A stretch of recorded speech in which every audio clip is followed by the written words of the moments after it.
Good morning, everybody. What's going on? Welcome back to the movie mornings here on the Anorex Entertainment Channel. I'm your host, Martino, everybody, and I thank you so much for tuning in. And we're going to get into a lot of fun stuff today. Got a couple unfortunate deaths we have to talk about, but also we do have some award contenders we're going to get into. We're just going to kind of make some early predictions and see if they hold up later on in the year here when the award season starts coming around. So excited to do that for sure. Sitting here with me, though, is Mr. Jose Espinel, as always. Jose, how you doing today, bud? Hey, man.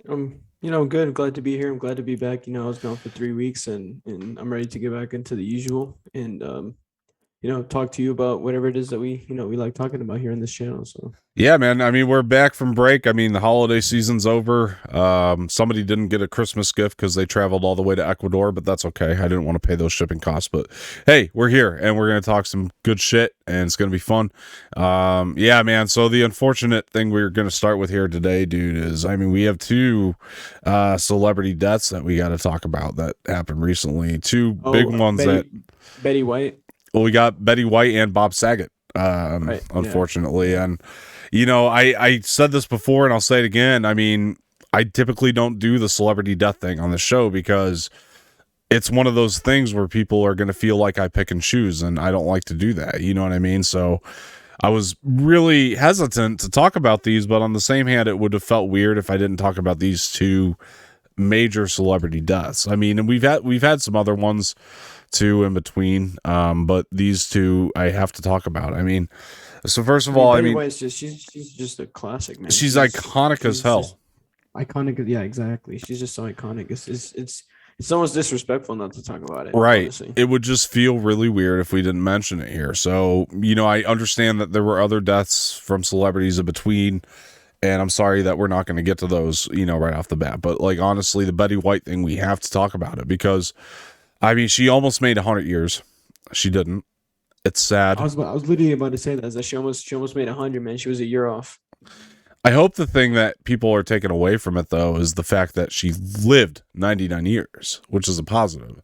Because that's not even the average. That's not even the average human lifespan. Like, she's surpassed it by so much. It's a long time to live, man, and she did so much in that 99 years, and it's amazing what she was able to achieve. So, I hope with everything that's the thing that people are focusing on. The positive part of it, the fact that she was able to live as long as she did. That's amazing. 99 years is that's an age that you just don't get to, and that's incredible. True. But I mean, I've had great grandparents I've gotten like 94, 95, but 99, I mean, she's the first that I've heard of. I mean, I have a great grandfather who's 95, about to turn 96. So, I mean, it's crazy that people can actually like get to that age and still be living. Like, it's crazy. It really is almost unheard of, you know what I mean? So, but the other one that we're going to talk about here is really a shock, I think, to a lot of us, and that is the great Bob Saget. Where do I begin, man? Because Bob Saget dying at the age of 65 is just unreal, man. I mean, that's, for a long time, I mean, he was Mr. Tanner on Full House, we can't forget that. And I mean, I wouldn't call myself the biggest Full House fan, but it was definitely something that I watched. And, for sure. I mean, honestly, Bob Saget was just, I mean, he was like, at the time, if you ask me, almost like America's dad, in a way. I think that we since given that crown to Tom Hanks, but honestly, for a long time, that's kind of how he was, man. I mean, everybody would tune into Full House, and there was Mr. Tanner teaching a new lesson, or just a guy doing his best to raise his children, and that was like the big thing, the big takeaway with that show in particular. So I would have been remiss to not mention this one. Outside of that, though, the guy was a great stand-up comedian. He made great stand-up comedy, and I know that his stand-up definitely surprised a lot of people because it was like so different than the Full House Bob Saget that we had. Because on his stand up, I mean, it was just incredibly dirty, filthy stuff. And like, that was just, and like, it was an incredible turn for him, but he was really funny and he was really good at it. He was really great at stand up. So lost too soon. I mean, 65 years old. He just did a comedy show on Saturday and he was on tour doing comedy. And that's sad, man. I mean, guy was also a director, and he directed movies such as Dirty Work, a very funny comedy starring the late Norm Macdonald, who we also lost. And yeah, dude, there's really not enough I could say about this. I think I'm still kind of processing the fact that we just know we live in a world now where there's not a Bob Saget, and that's very depressing. Or a Betty White, honestly, like that's crazy. Yeah, like the two iconic people right there that we've lost. One at a way younger age than the other. Yeah. But that just goes to show that live every moment like it's your last, because you actually never know when you're gonna go. Yeah, it's crazy. Couple of unfortunate things to start off the new year, but I hope we see positivity moving forward. That's all I could say out of this. And so, guys, I mean, I really want everybody to comment. What do you remember most about Bob Saget and Betty White? And I feel like I know what everyone's gonna say for Betty White. Golden Girls. Exactly. I mean, because that's obviously an iconic show.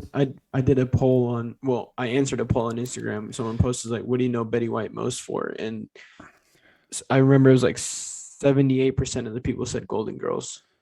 And yeah, I was one of them. So. I mean, how can you forget about Golden Girls, man? A show that honestly had comedy that I feel was ahead of its time. I don't think that show really hit the way it did until it started having reruns after its running. I think it became more iconic with time. And it's gonna be even more iconic now. I feel like more people are gonna go back and watch it now, especially that. And that we've lost her. One more thing to add about Bob Saget too on that track is, say what you will about the show. I'm glad he got to see the reboot of Fuller House through. Fuller House. I'm glad he got to live to do that. I'm glad he got to live to be a part of that whole thing. And if they would have done a rerun of Golden Girls, I mean, Betty White would have been alive to see that too. Yeah. Yeah, but very sad stuff, guys.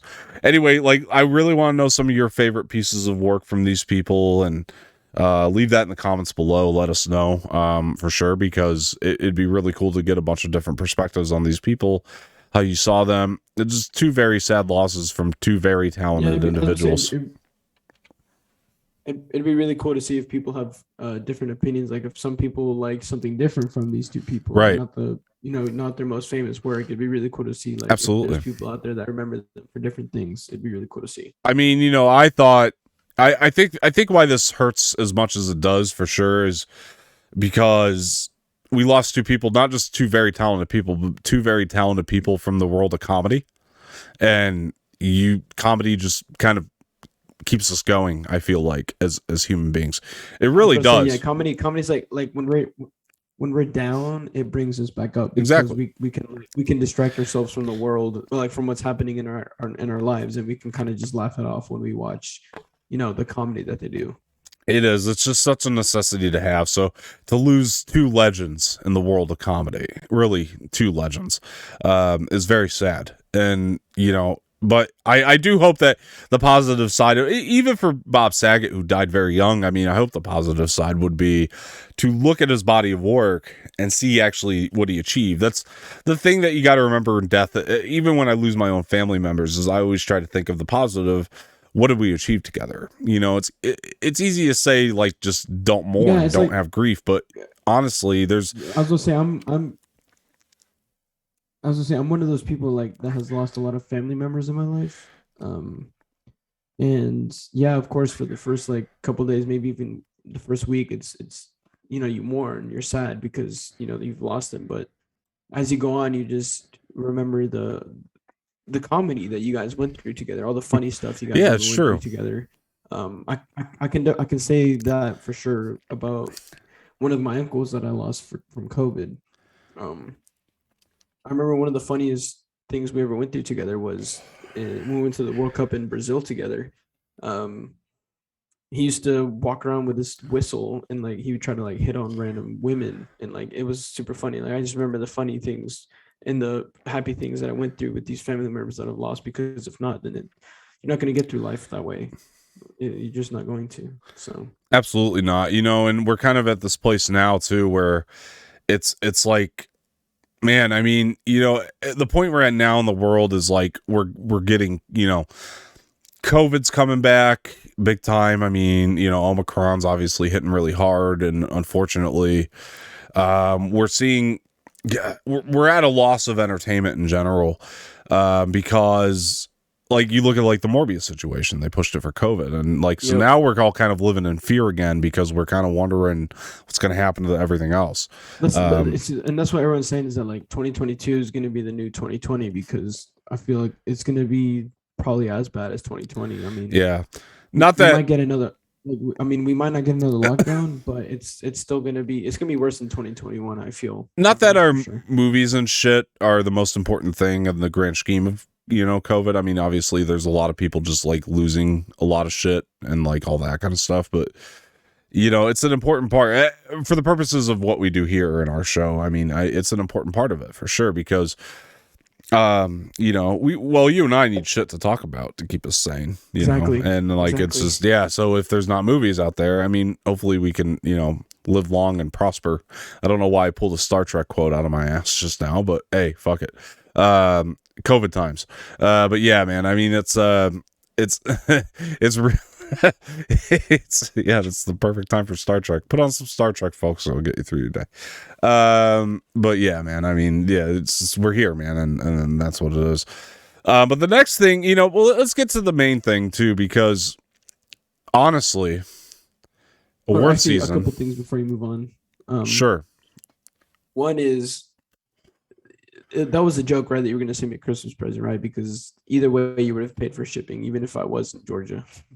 I honestly couldn't think of anything for you, so no offense. I mean, we're good buddies, but I couldn't think of something. Yeah, I couldn't either, because it's not like we know each other that well. Like COVID times, finances are hard, so I'm not getting everybody Christmas gifts this year. I hate to say it. That too, because I'm financially unstable right now. So yeah. Even if I could, like, even if I knew something to get you, I couldn't afford it. But yeah. Fair enough. It's all good. It was a total joke. Another thing too is I wish I could show people my new Star Wars book collection, but I have no way of showing that right now. Yeah, that's fair. He's got so Jose's got, and this is something for the Imperial Order podcast, which, by the way, let me take this time to announce that. So you guys have seen I've been doing the Book of Boba Fett breakdowns on the Imperial Order. That's great. We're going to have Imperial Order shorts that I'll be doing solo for right now. But Jose and I are going to embark on a new podcast for the channel, which is going to be called... It's basically, the Star Wars Sunday that was on stereo moved over to YouTube, but it's going to be everything Star Wars, not just, breakdowns of movies and shows and stuff. We're just going to talk about everything Star Wars. Well, the big difference here is like it might not necessarily air on Sundays. So we'll try to do it once a week, but it's not going to air on Sundays. But we definitely needed a home as two major Star Wars fans to talk Star Wars every week, and Imperial Order was the best way to do that. And Sundays just weren't viable for me anymore. That was on me, but we will do it once a week at least. So Imperial Order podcast is something I'm very excited to bring to the YouTube channel, the Interax Entertainment channel. Something I've been wanting to do for a while is just to have a Star Wars podcast that was solely Star Wars. So you guys will get that. And that makes me excited just saying it out loud. It's one of the many developments here that I'm just stoked to talk about or to have and to finally see come to fruition. So, and I'm super excited to embark on this journey with you with this new podcast, because, as two avid Star Wars fans, I think this is probably one of the best things that we could do right now for this channel, because not only for us, but for all the Star Wars fans out there too. I think they will really enjoy that podcast. So look, man, the other cool thing is I'm starting to get updated on some of the comics and stuff like that. So I'm going to try to like stay as up to date as possible with COVID. I kind of restart with COVID. With COVID times, it's hard to stay in touch with Star Wars now. With canon is what I meant to say. I'm going to try to stay as in touch as possible with the canon of Star Wars. I'm not quite there yet. I've kind of had to restart the High Republic series, but I plan to just try to blast through that now that I have restarted.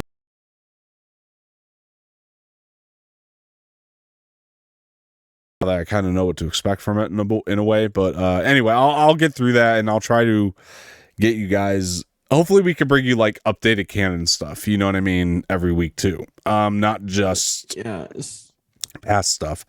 Another thing I want to talk about too. I forgot to tell. I was gonna mention about go ahead. Yeah. So in my recent visit to Ecuador, one of my dad's friends, who's he was a huge Star Wars fan. He still is, just of everything before Disney. I was lucky enough to he offered to give me all of his books before Disney, all the books written before Disney. And so I've got a big collection. I've got the Legends material. So the Legends, yeah. I've got it all here in my bookshelf. There's 52 books. I've already started reading one. It's this one right here, Spectre of the Past by, was it Timothy Zahn? I don't pronounce his last name. So I've started reading that book, and I can't wait to get into the rest of them. So I was lucky enough to. He said they were, just on his shelf and they were collecting dust, and I told him I'm a huge Star Wars fan. He's like, well, I mean, if you're gonna take care of them and read them, then you can have them. So I was lucky enough to bring them with me from Ecuador. And yeah. Well, I think that's cool because now you'll have hopefully a lot of the Legends knowledge. You'll start to get that, and then you can take stuff from the Legends and see what will they cherry pick or try to predict, like what are things they could cherry pick from Legends that they could put into canon, and try to figure that out too, and try to solve that equation. Those could make for very fun discussions. But the way we're going to do the Star Wars show, it's not going to be much different than this. I mean, we're going to do it very conversationally, if that makes sense. I don't want to we'll go through like news if it comes out. If big stuff is happening, we'll obviously talk about it. Like Book of Boba Fett's going on right now, we'll obviously talk about that on the Imperial Order. So that'll be fun. But yeah, it's great that Jose is going to like try to absorb all this Legends knowledge that he was able to acquire these books. And I think I'll speak for myself, but I think Jose's on the same page. We're going to spend a lot of our free time nowadays just trying to absorb as much Star Wars knowledge as possible, to try to bring you guys some great stuff every week. Yeah, I'm like I'm gonna dedicate most of my time now to these books, less time on everything else that I usually do, and just more time on these books. Anytime I have free time, it'll just be on everything really Star Wars, just so I can bring you guys the best content on that podcast. So one thing I forgot to mention to Jose prior to the show, and this is all on me, but I don't think he's going to have a problem with this at all. I think it just makes the most sense in my opinion. So when I explain it, I think it'll make sense to you, Jose. I forgot to mention this to you before the show. So executive decision on my part. So here it goes. So Bro Down is over. We're going to release one more video. It's going to be our Spider-Man video. So what we're going to do is anytime we do like spoiler reviews, it will be on Movie Mornings. I just want this to be the home for podcasts. So that way with Movie Mornings, well, one great thing is like, you guys don't have to navigate yourselves around a ton of shows. So that's awesome for the audience. So it'll just be Movie Mornings and Imperial Order. Yeah, so that way we don't have to have the audience navigate a ton around a ton of shows. Yeah. So non spoilers and spoilers will be on Movie Mornings. Yeah. Okay. Right. So like I just didn't think you'd have a problem with this anyway, because I was like, it just makes the most sense. I mean, I was actually gonna mention that now that you say that, is it makes perfect sense to just kind of narrow it down to just two. Yeah. And just do spoiler, non-spoiler reviews on Movie Mornings, and then it's easier that way. This is a way we can at least like, now I think the way to do this is it's a lot easier to just try to push our main podcast, which is Movie Mornings, and then for people who are just looking for specifically Star Wars stuff, they can go to Imperial Order. You know what I mean? So it's like it makes the most sense to me to do it this way. And the other thing the reason I'm doing this is, first of all, the show's called Movie Mornings. It just makes sense to talk about movies on Movie Mornings. You know what I mean? So that's kind of where I'm at with that. That's number one. Number two, another reason I'm doing this is it's easier for me to, as far as like the behind the scenes stuff with technology, I am more likely to want to do a show if we do it on the Movie Mornings platform. And that's just because of all the behind the scenes shit I got to deal with. So if we do everything on the Movie Mornings platform, it just makes it a lot easier for me to push shit out and to actually like get content out. So it's just a way to increase, the production of content. And, the third reason I'm doing it, honestly, is because I feel like there hasn't been enough of a push, on classic movies. And now you with your classes, because now you're going to school and you're seeing like all these classes. Yeah. Talk about that for a minute. I was gonna say, announcement to everyone on this channel. I have returned to college. I just had my first day today. I'm taking 3 classes, 2 film and 1 theater class. My theater class is online. My 2 film classes are on campus, and I had those 2 today. And in those film classes, we'll be, watching a lot of black and white older films, which I'm actually super excited to do because I like to compare how movies were done back then to now. So I'll be watching a lot of throwback classic movies that were done in black and white. So I'll be doing a lot of those in these classes. So I'm super excited. Exactly. And with you furthering your education on this stuff, I mean, it's just something we're going to want to do. And I've been wanting to push this on the channel for a long time. Classics. And we haven't been able to revisit a lot of classics. Because we're doing all these like newer stuff, but it's really cool to like go back to the classics as well to kind of compare how they were done then to how they were done now. So basically, the easier it is for me to push out content, the more content we can get out, the more classics we can talk about, the more just regular general shows we could talk about, and then the more newer movies we could talk about, because it's going to be easier for me to make the content, seeing as how we're doing it on the Movie Mornings platform.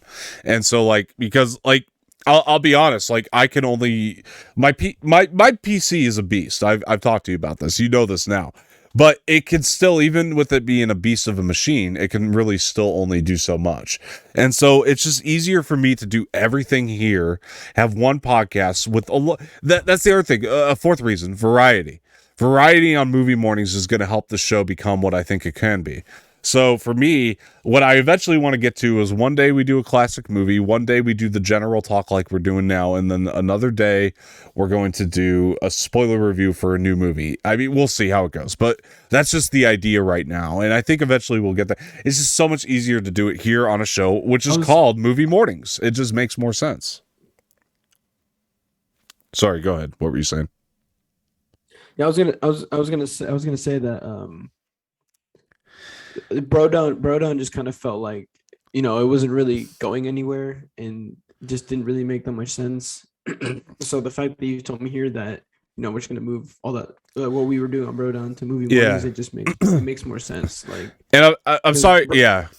Go ahead. Realistically, Bro Down wasn't really we weren't really doing much on there. It didn't really make sense to have like a separate section just for spoiler reviews. That just makes a lot more sense to just do it on Movie Mornings. It's a navigational thing, you know what I mean? Because like if people are navigating through the channel, you want them to be able to find shit a lot easier, And to me, it just made more sense. Yeah. So having only 2 different podcasts is just a lot easier to navigate than having like more than 2. It's gonna be nice because we have the review section too. So any new review we'll put in will also go in the review section. So like it doesn't matter if it came from Movie Mornings or Imperial Order, if we do like an old Star Wars movie or something, whatever it might be. It's just gonna go in the review section, right? So of those two podcasts. So if you're just looking to do reviews, you go up to that review section. And it's really easy to navigate through, and you could just find the reviews. If you want reviews, whether it be new, old, whatever, it'll go in the review section. If you want to listen to us talk like generally like this, Movie Mornings, but also you'll find reviews in this category as well. So it just made the most sense to me. Yeah, because you have the regular Movie Mornings, which is our like talks, and then you've got the review section of Movie Mornings, which will be our like non-spoiler and spoiler reviews, and then you have the same for Imperial Order. Yeah. And that's the other thing too. It's like me, you, and Adam all do reviews. You know what I mean? And so it just makes more sense to like just shorten the sections so that way it doesn't matter who's doing It's the review. easier. It's Yeah. easier for them to navigate. Yeah. And like that way, like we're just not feeling, because like every time I do bro down, it's fun to talk movies with you anyway, but I'm saying like when we do bro Of down, course. it just feels like I'm not at home. Like this feels like we've created a home here at Movie Mornings, and then when we're doing bro down, I just feel a little bit out of my element because I feel like, oh, we're just coming into a different home, and I don't want it to feel like we're trying to create something different. I want everything we do to feel like the same type of conversational vibe. So I'm sorry I didn't get to tell you about this before the show, but this is executive decision on my part that I figured you'd be cool with anyway. So I was gonna say, like, I feel the same way about like when we record for Bro Down, it just doesn't feel the same because it feels different, and it doesn't feel like home. It doesn't feel right when we ever record on Bro Down. So 100%, I'm 100% on board with just moving it to Movie Mornings, just doing it on there, and I mean, the same rules apply though. If we want to have a guest, if we're like, oh, that guest can give us a lot of insight on that movie, we'll still do that, But it's exactly. It's not so much that it's just, like you and I just like, this is the first thing we built. So when we're trying to like build two things at once, it just feels like I'm going out of my, personally, it feels like I'm going out of my element a little bit. So 100% agree with that. Yeah. So it's just, to me, it just feels right.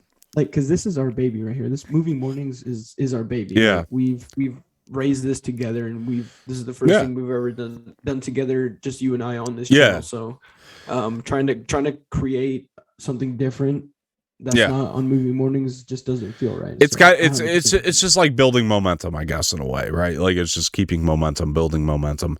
But yeah, there will be one episode left of Bro Down. We'll get that out there to you guys. It's going to be Jose and I. We did talk when he was in Ecuador about Spider-Man spoilers, and like we just got his insight on it. I say it in the video, but I'll say it again. I'm sorry for the quality. Obviously, it's not the best, but I couldn't have this setup that I have right now. Obviously, because I was in Ecuador, I couldn't take this all with me. It's not the best, but quality and audio probably aren't the best. But again, I mean, I couldn't have all this. That I can have my mic and my headset and all this stuff. So yeah, just warning about the audio and quality. It's not the best, but hey ho, we still recorded a video, so it's not the best, but we worked with what we had at the time, and like we still got your perspective on it, so that's good. And we got like more thoughts on the movie, and like Spider-Man's obviously a big deal, so we definitely want to build that momentum as well. But the big thing for me here too is just the fact that this will probably be the fifth reason I'm doing this is focus. It's focus in general. If I'm focusing on multiple things, I kind of talked about this already, but I'll reiterate it. Focusing on Movie Mornings is what's going to make the podcast great. It's just focusing on this rather than having my focus in other places and feeling overwhelmed with that. It's like the less things you have to like work with, the better, because like we were gonna have Movie Mornings, Bro Down, and Imperial Order. That's like. It's too much. So the less you have to the less we have to focus on, the better content we'll put out there for you guys. Yeah. So the other thing too is like I don't know what's going to happen to Monthly Mumble yet. I haven't talked to Adam about it, but that's something we're going to make. That's a decision we're definitely. It's really more his show than mine, I feel like. So we're definitely going to like make that decision together on that, even though it's my channel, because it's more his show than mine. In my opinion, I feel like we're going to have to talk about it. But I feel like the other thing too is if we push Movie Mornings, we can have him on here once a month rather than doing Monthly Mumble. But we'll have to talk about it. It's something that Adam read my mind. I'll talk to Adam about that. You just read my mind. I was gonna be like, I mean, if he really wants to, we could just do a Monthly Mumble, the three of us on here. I'll talk to Adam about it. Maybe he'll comment on the video. Cool. We'll see. It's just an idea. I haven't talked to him about it, but what he wants to do and that's a pretty cool idea. Seeing as how I like to think of him as a official member of the channel, but on the same hand, he's not here as frequently as you and I are, so it's something. His schedule's different. He's got his own stuff too. So non-spoiler review. Biggest thing we've ever done here. I mean, because he's helped us gain a lot here, and we appreciate his time and everything. So I was gonna talk to him, but just maybe like we'll just make this like he'll come here once a month rather than maybe do a Monthly Mumble, and you could just push the show even further. But just do obviously. Yeah, he can still do his non-spoiler reviews for the movies he goes to, and we can just do the Monthly Mumbles here, the three of us. Like it's a pretty good idea. Yeah, honestly. Yeah, Movie Mornings, the monthly mumble edition. But let's talk about, and I hope you had the list with you. You do, right, for the awards I contenders, do, because yeah. my phone is dead and over there. So I don't have it on me. So here's what I did, folks. I put together a list of what I think are going to be, this is possible awards contenders for 2021. We had the Oscars coming up. 'Tis the season. We are in the awards season. We're in the thick of it now, or not thick, but we're getting to the thick of it. So we got to start talking about. There's like 2 months left. It's in 2 months. Yeah. So the disclaimer I'll put up here, though, is that we haven't seen all these movies. So that's going to be the interesting part. So what we can do is we can pull up trailers for some of these and see what we're most hyped about, just kind of have general conversation about it. And then we'll kind of give I don't want to say ballots because they're not going to be official ballots like some people do, but we'll kind of cast our predictions of what we think will definitely, go. You said it's 10, right? So we could give our 10 that we think are gonna. Well, we'll go through all the movies. Here's what we'll do. We'll go through all the movies and we'll see what pieces of these movies do we think are going to be nominated for what. You know what I mean? Like, what can we nominate from these movies? Okay. And if you would, do you have a notepad on your phone or something you could take notes on? Oh, yeah, I've got. Oh shit! Jesus Christ! Everything just went to shit. Fucking hell. Sorry, that was. Oh my god, that's a clip out if I've ever seen one. That was great. Yeah, I was about to say you just got yourself a movie morning. Oh my god, that was great. Oh my gosh. Okay, so Jose's knocking down his pencils and arts and crafts over there, but we're gonna. If you have a notepad, I've got notes on my phone, so. Okay. So we'll go through each of the movies and then I want you to know what we think and then we'll we'll update our position on them later on. Okay. So a disclaimer as well is that we added some movies to this list that aren't on this list, but I'll find them. Okay. So I'm going to start with the runner-up because you kind of gave me a little peace of mind. You'll be happy about this. I'm not thrilled, but whatever. So I'm gonna start with this one. No. This is kind of a real runner-up of contention. So let's start here. It's gonna be Pig. No. That's just officially on the list. I would think. Well, let's talk about those two as well because that's not on the copy of the list that you have. I added those later, but we'll talk about those two next. Well, there's 3 that aren't on the list. Okay. All right. So here's one that I want to talk about. Okay, so you kind of put this in my head earlier. I said no way in hell, but I'm kind of rethinking it just slightly. No way. No. Unfortunately not, because I like this. I like Free Guy better than the movie I'm about to say. I was going to mention Venom 2. Here's why. I'm going to give you a reason. So it's not going to be a best. I'll promise you, it's not going to be a best picture. I promise. What I think it can Definitely be. Not. No. But I want to mention Andy Serkis. Everybody loves him in Hollywood. Let's keep that in mind. And he directed the film. Everybody loves Andy Serkis. I mean, bro, he's played Gollum, King Kong. Like he's incredible. We also have Tom Hardy, who's an Oscar darling. I mean, the Academy loves him. Oh, dude, he's incredible. So what I will say about Venom 2 is I'm going to go for a sound award. I think that Venom 2 might get a sound award. So put that in your notes. That's my pick for Venom 2. For what? For the soundtrack? No, just sound in general, like sound mixing, sound design, which by the way, they've combined now into one award. So sound mixing, this is a new thing this year, by the way.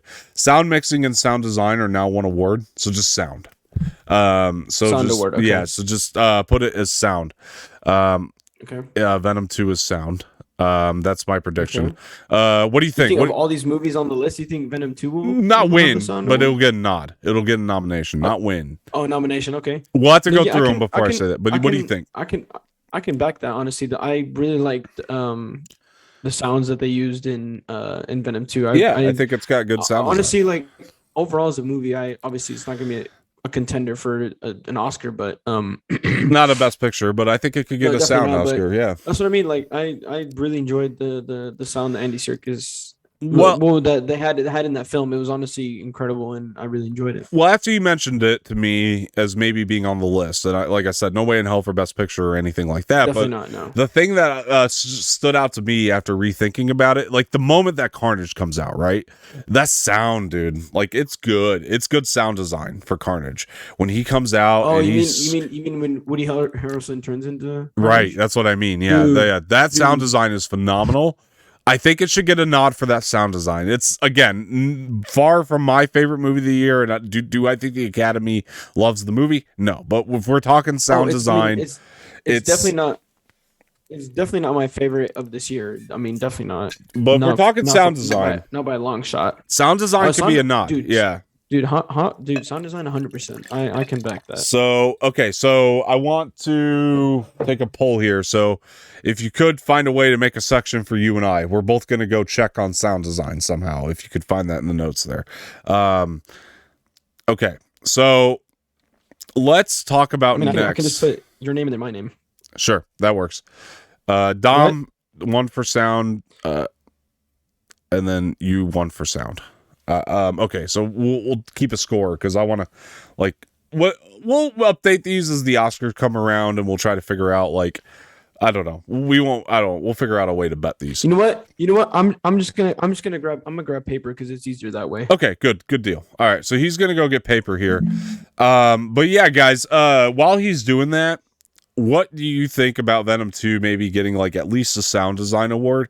Or sound award in general. I think it would, maybe get the nomination just based on its sound design. Think about Carnage, man. That was the scene. Jose put that in my head earlier, and I was like, no way in hell. But the more I thought about it or started to think about it, I was like, the sound design is just on point. So maybe for sound, I could see it. It's one of those that's, it's a movie that I don't love, Jose loves, but in general, when we're talking about the sound and the fact that Andy Serkis is an Academy darling and Tom Hardy as well, when you kind of start to think of it in those terms, okay. Well, I was just reiterating, like the Andy Serkis and the Tom Hardy of it all, I think might win them over to at least give that the sound nomination. So that's that. Yeah, I can see that. All right, hold on. I've got a notepad here. All right, so we're gonna write down Venom 2, and we both think it'll go for sound. So keep a score, I guess, in a way, even though it's not that big of a competition, but it'll just be fun, just for fun. We're gonna keep score on our predictions. 2, sound, Dom and Jose, 1 and 1. Okay. Alrighty. The Academy Awards, by the way. What? But yeah. The Oscars, it's my favorite sport. I wanted to mention that. If I have a sport, it's the Oscars. It's the Oscar race. My favorite sport in the world. So, perfect. Just keep score on what we think. All right. All right, so 1 for sound for each of us. We both think that. That's okay. Yep. All right, so let's talk about the 2 more that you added, because you put these in my mind. I was like, oh, absolutely. What? I mean, I put, the other 2 I put in your mind. Okay. Yeah. So, well, real quick, let's talk about Free Guy. In what regard? Because I don't think it gets nominated for anything, and that's my personal opinion. But you do. So what regard of Free Guy would you think it would get nominated for? Would it be sound, visual? I mean, where are you looking at that? I mean, because for me, I think it's a great movie. It's one of my favorites of the year. The fun of it is what gets me about it. I just don't know personally where you put it, as far as like an award, because I mean, there are, the visuals are good, but my thinking is, are they good enough to actually get nominated? I'm just trying to think of, all the other awards that the Oscars actually have, because I actually don't know every single one that they have. mean, here's one thing I'll say. Maybe you could put it here. I'm not going to vote on this, so don't give me a score for this, or don't tally me for this, tally you. But I'll give you an idea, because the one thing I can think of is maybe best original screenplay. Maybe, at best. Because, to its credit, it's an original story. It wasn't based on anything. It wasn't based on a book or anything like that. Maybe best original screenplay. that would be where I would put it personally. So what do you think? I mean, do you think it could get that, or if you want to come back to it, if you want to come back to it, we can. Yeah, I won't tell you myself for that yet, but I'll keep that in mind. Only because of all the other movies that we've listed on here, I just can't think of any. It's hard, man, with all the other shit, because that was the only place I would think to put it. I don't even think it's gonna get that, but if I had to put it somewhere, it would be best original screenplay. Okay. I'm looking at this list, and I'm just trying to think of any other movie that has like an original screenplay. All right, so I can't really think of that, but I'll just keep that in mind. Here's where you start writing down a lot of tallies, and if you need to note this later in your phone to figure it out, because No Time to Die, I think, can get nominated for multiple awards here. Number one, the visuals. I think will get nominated personally. It'll get nominated for a visual award, maybe, and sound. I think it'll get nominated for sound.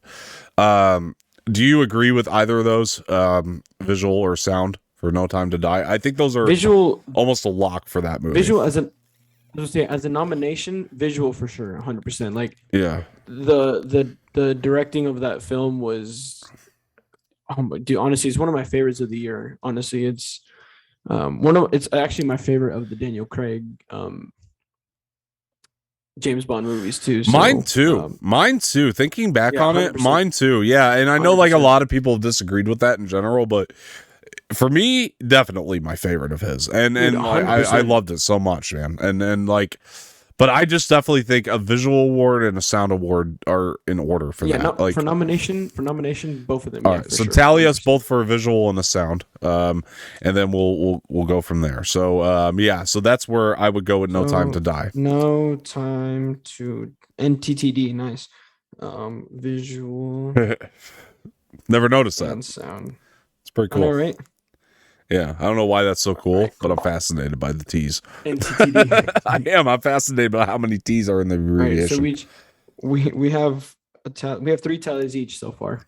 Okay, so we're both going to agree on that. All right, so pull up the list now, the official one. Oh, one more. There's one more. There's one more we got to talk about that's not on your list. Pig. The Green Knight. Oh, Pig and Green Knight. I'm sorry, there's 2 more. Sorry about that. You're right. Yeah, I was gonna say because I added those 3. No Time to Die, Pig, and Green Knight. Man, just because you know what's funny.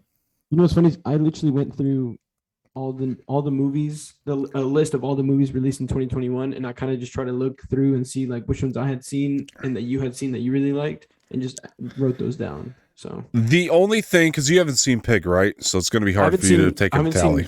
I haven't seen Pig or Green Knight. Like I said, we'll update these as we go. Let me tell you, man, I think Pig, I would, man, put down Nicolas Cage as the best actor. Give me a tally for that. Give me a tally for best actor with Pig. Because, fuck, man. Yeah. I'm sorry. I know like people disagree, and we might dock these as we go, but I'm gonna go ahead and say yeah to Nicolas Cage as best actor for Pig. The performance was phenomenal. It might be my favorite Cage performance to date. Really, it is, and like that's saying a lot because Nicolas Cage. When I saw Mandy 5-6 years back, I thought that nothing could beat that. But like when I saw Cage in this, man, I was like, he was born for this role almost. There was something different about this one. So I'm gonna say, and obviously we'll get your tally once you see it. I'm gonna say Nicolas Cage for best actor. So let me ask you this, because you could put down a maybe for you rather than a tally. I'm gonna make that rule right now where we can put down maybes and not tallies, but with the hype that you've heard about Pig, I mean, what do you think, man? Do you think, just based on hype, do you think that Cage is up for the best actor? Alone. I mean, from what I've heard, it's one of his best, if not maybe his best performance ever.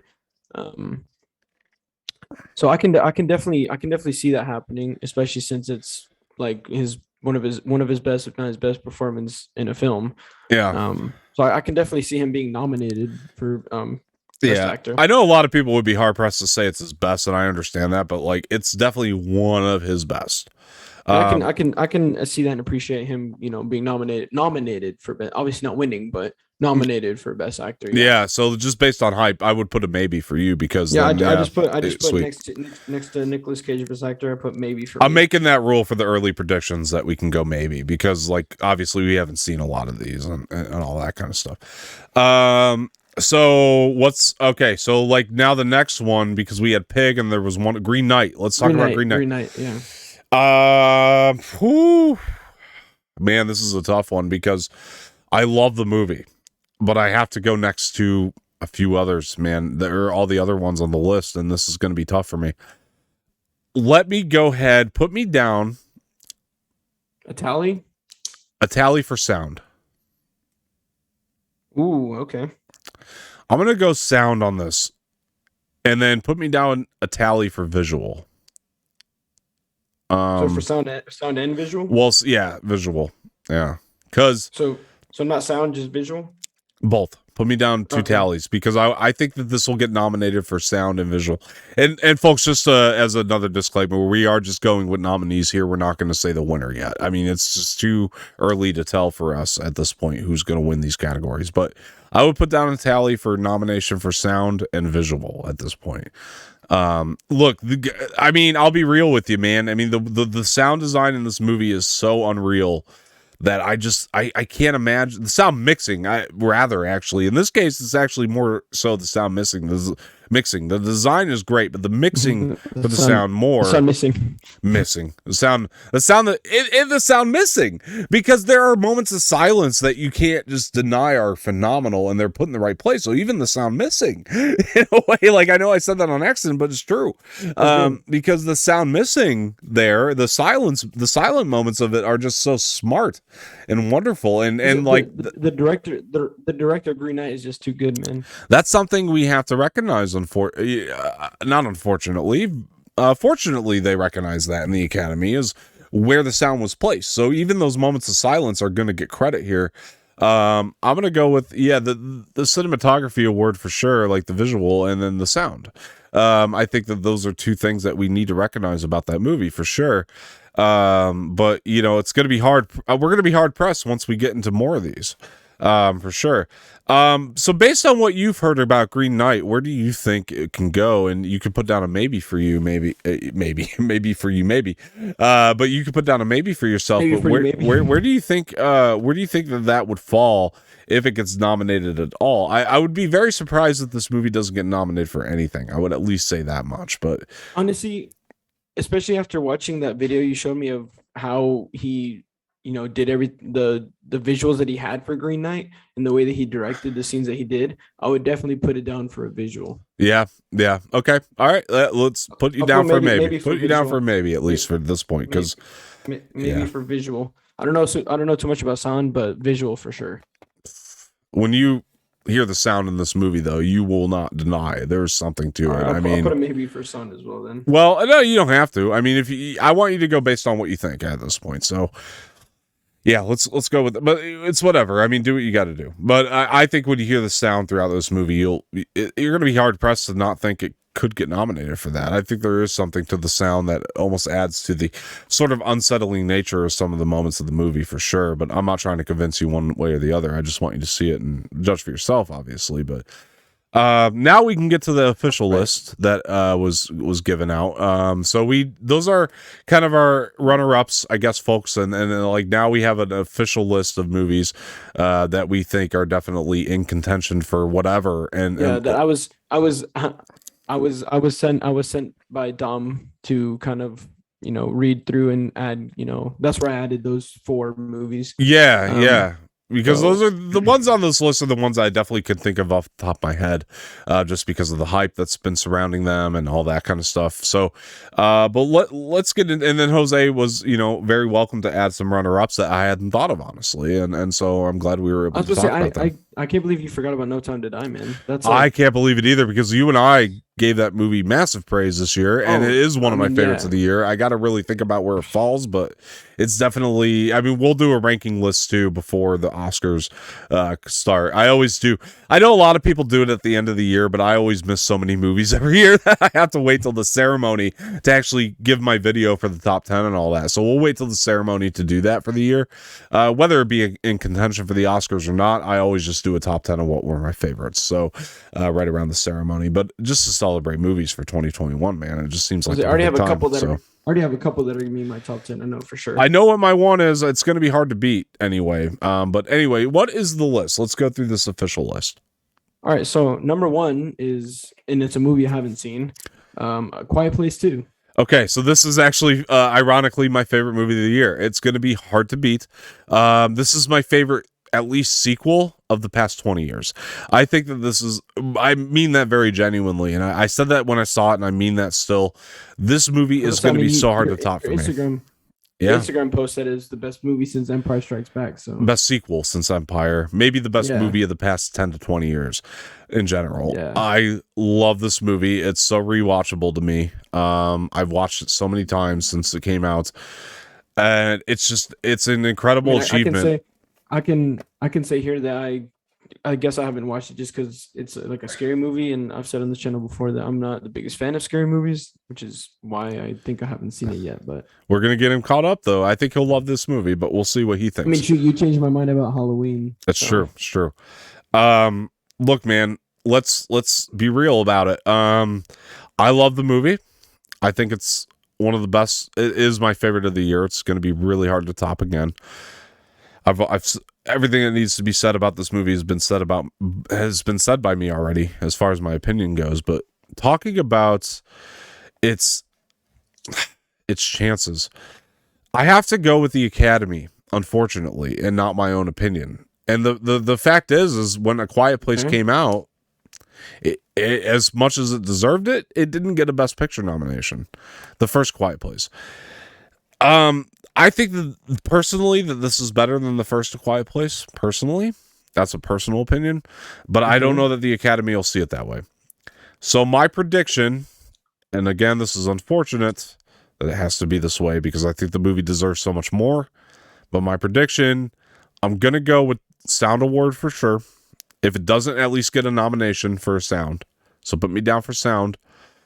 If it doesn't get nominated, I'll be very upset. And I also think, unfortunately, I think that's it. Oh, you know what else will get nominated? Okay. Oh, you know one more thing from that movie, because we got to remember this is a category, and I don't want to dock this from any of the films we're talking about today. Put me down for score for that film. I think the score will get nominated, but those are the only two things, unfortunately, that I think for that movie. So Jose, I mean, again, another one you haven't seen, but based on the hype, I mean, where can you see it falling here? I mean, just based on hype alone. Because I'm also trying to base it off, because I saw the trailer for A Quiet Place too. Yeah. The sound itself in the trailer, I guess not the sound, maybe I don't know if it's the score or the sound. That's why I don't know which one it is. But just the sound in general that was in the trailer was really nice. I really actually enjoyed the sound that they put in. I feel like it fit the trailer very well. Well, the nice thing about the Quiet Place movies, in my opinion, you can never judge the score or the sound off the trailer because it's always different in the movie. So it's probably hard to judge for you. But for me, the nice thing about A Quiet Place is it's a quiet place. So it's always it's sound missing. Well, it goes back to the sound missing. We'll call it that from now on. That'll be an inside thing, I guess, with us. But the sound missing is what the nice thing is about it. And John Krasinski, as a filmmaker, dude, with this movie, he's just showing off throughout it. Like, that's my opinion of it. He is showing off. He's not just making a movie. He's showing off, dude. He's showing off how to make a fucking horror film. He directed this one? Directed it. Yeah, directed the first and this one. Yeah, I'm surprised you didn't know that. Wrote, directed. Well, the first movie he wrote based on a separate screenplay, but this one is fully his vision. And to me, he's not only just making one of the greatest sequels I've ever seen, greatest sequel since Empire Strikes Back. You know, those are big words for me. Not only making that, 100%, but also 100%. just showing this generation of movie watchers how a fucking sequel is done, and we just don't get them done as properly as this. My opinions aside, I think the Academy's gonna look at the sound, unfortunately, and say, yeah, it's fucking impressive, because this movie's just showing off when it comes to how Krasinski decided to use sound in this movie. It's unreal. But that's my opinion of it. Going off of what you think, though, having not seen it, I mean, where do you think something like this would fall? Not deserving wise, I would say this deserves the best picture. It should probably win best picture. This is just my opinion at this point. John Krasinski should get best director, but that's not going to happen. I was gonna say there's a movie that I think will win best picture over. Well, we'll get to that. I think I know what it is, but we'll see. We'll get to that. But anyway, what I can definitely see sound. Yeah. For this movie. And I'm basing this off of what the Academy did with the first film, which I'm pretty sure was just sound. I don't know if they did like a visual award, like cinematography or anything like that, but I would say for me, I'm just gonna go sound and stay safe with that. Unfortunately. Yeah, I'll say maybe for sound for me. Okay. Fair enough. What's next? Let's get to the next film. A movie that you did not like. I think you know which one it is. I think I know. All right, take a guess. Luca. It is. It is indeed. So, guys, before we get into this, we have two completely different opinions on this film. Sure. But let me know what you think this could be nominated for. Sure. Well, look, I mean, that's the other thing, man. It doesn't matter what I thought of the movie. I'm going to go with the Academy. That's just how it is. It doesn't matter what I thought, man. Really, it doesn't at the end of the day. I got to go when predicting these things, you go with the Academy. Look, I'll give a quick synopsis of my opinions of Luca really quick, and then we'll go into it. So my opinions of this movie is that as an Italian. Yeah, well, sure. Yeah, exactly. And that's the thing, man. That's why I expected more from it. I don't know. Maybe look, Jacob Tremblay is a great voice actor, and I thought he did a phenomenal job along with the other voice actor. Why can't I remember his name? He's a phenomenal actor in general. Are you talking about for Luca? Are you talking about for Alberto? Alberto is a great character, and the actor was really good. Yes, his voice actor. Yeah. I can't think of his name. He's got three names in his name, but he's a phenomenal actor. I mean, that's pretty expected. That's pretty expected for an Italian. Jack Dylan Grazer. Yeah, Jack Dylan Grazer is one of my favorite child actors working today, along with Jacob Tremblay. And really quick, to give some of the positives, just loved what they both added to the voice work here. To give positives on Luca, I thought they both gave incredible voice work to this movie. The thing that I think, look, guys, it's going to be tough. It's tough competition this year. The movie, to me, felt incredibly rushed. I thought it was incredibly rushed for a Pixar film. It felt like a straight-to-streaming movie, which I don't like out of my Pixar movies. I like more compelling, profound things out of my Pixar, and this one just didn't hit the mark for me. This is the first Pixar movie I thoroughly did not enjoy. It's never happened in the history of the world, but for some reason, this one just did not hit the mark for me, unfortunately. I thought the ending was really good. I did think the ending was very profound, while the rest of it I just thought was wasted. So there's some positives and negatives to this movie. You know what I mean?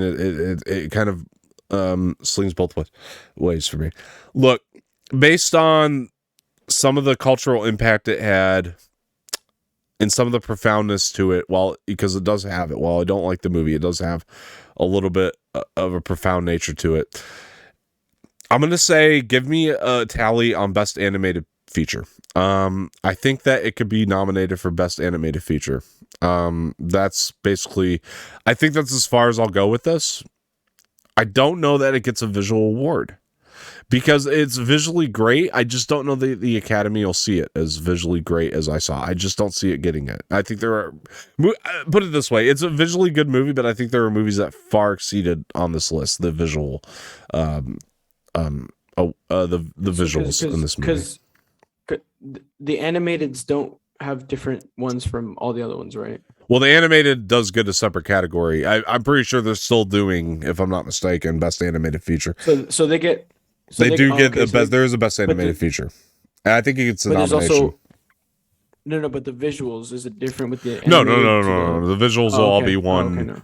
I know the rules are confusing this year too, guys. So I might be wrong on this because they changed the rules since last year, but I'm pretty sure they're still going to keep the animated stuff in all one category with the visuals, so they don't have a separate. I was going to say, then, Luca definitely does not. Of all the movies on this list, Luca it's hard to. I mean, I love the movie, and I still. I'm happy for you. I really am, because I wanted to like it. I really did. As an Italian man, I wanted to love this movie, but I guess I can go into the reasons why I liked it. Yeah. One you've seen, so here we go. Yeah. Finally. I don't know. I think it was one of my favorites of the Disney Pixar movies, of the new ones that they've done. Because recently their movies haven't been the best. What did you like about it? Because genuinely, I'm asking because I guess the whole fact of how Luca, he's this sea monster, and he really wanted to explore outside of the ocean. He met this guy named Alberto. He showed him how to, be a human.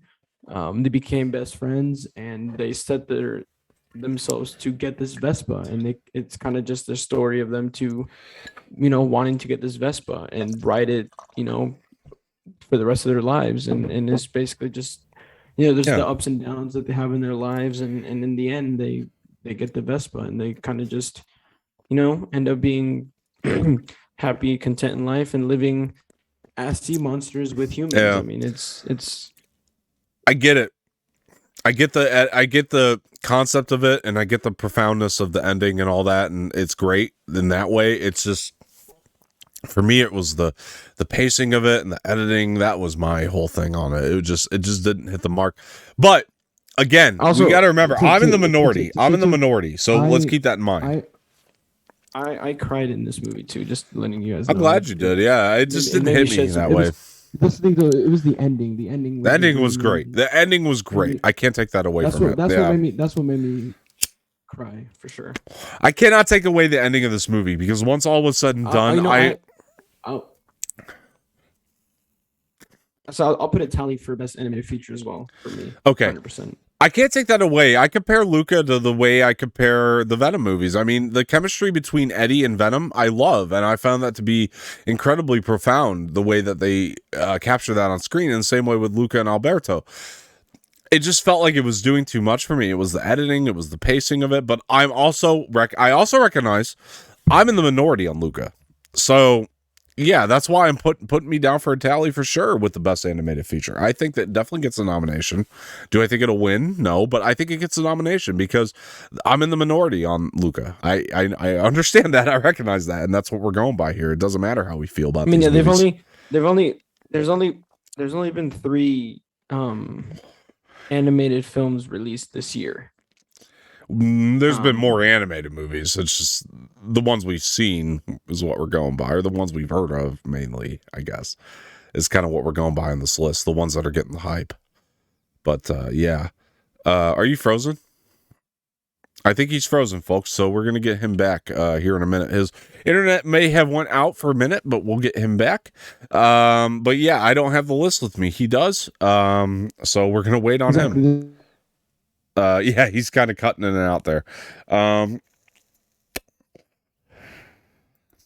So we'll see when he comes back. Hopefully, very, very soon. And when he does, we'll catch up with him. But yeah, guys, of the movies we've listed so far, where are you guys at with them? Comment below. Where do you guys think? That's the thing. We want to hear your predictions just as much as ours. And again, The great thing about doing these early predictions is it really doesn't matter where we're at with our own opinions. We have to think about it in terms of the hype, the contention, where the Academy's at with them mainly.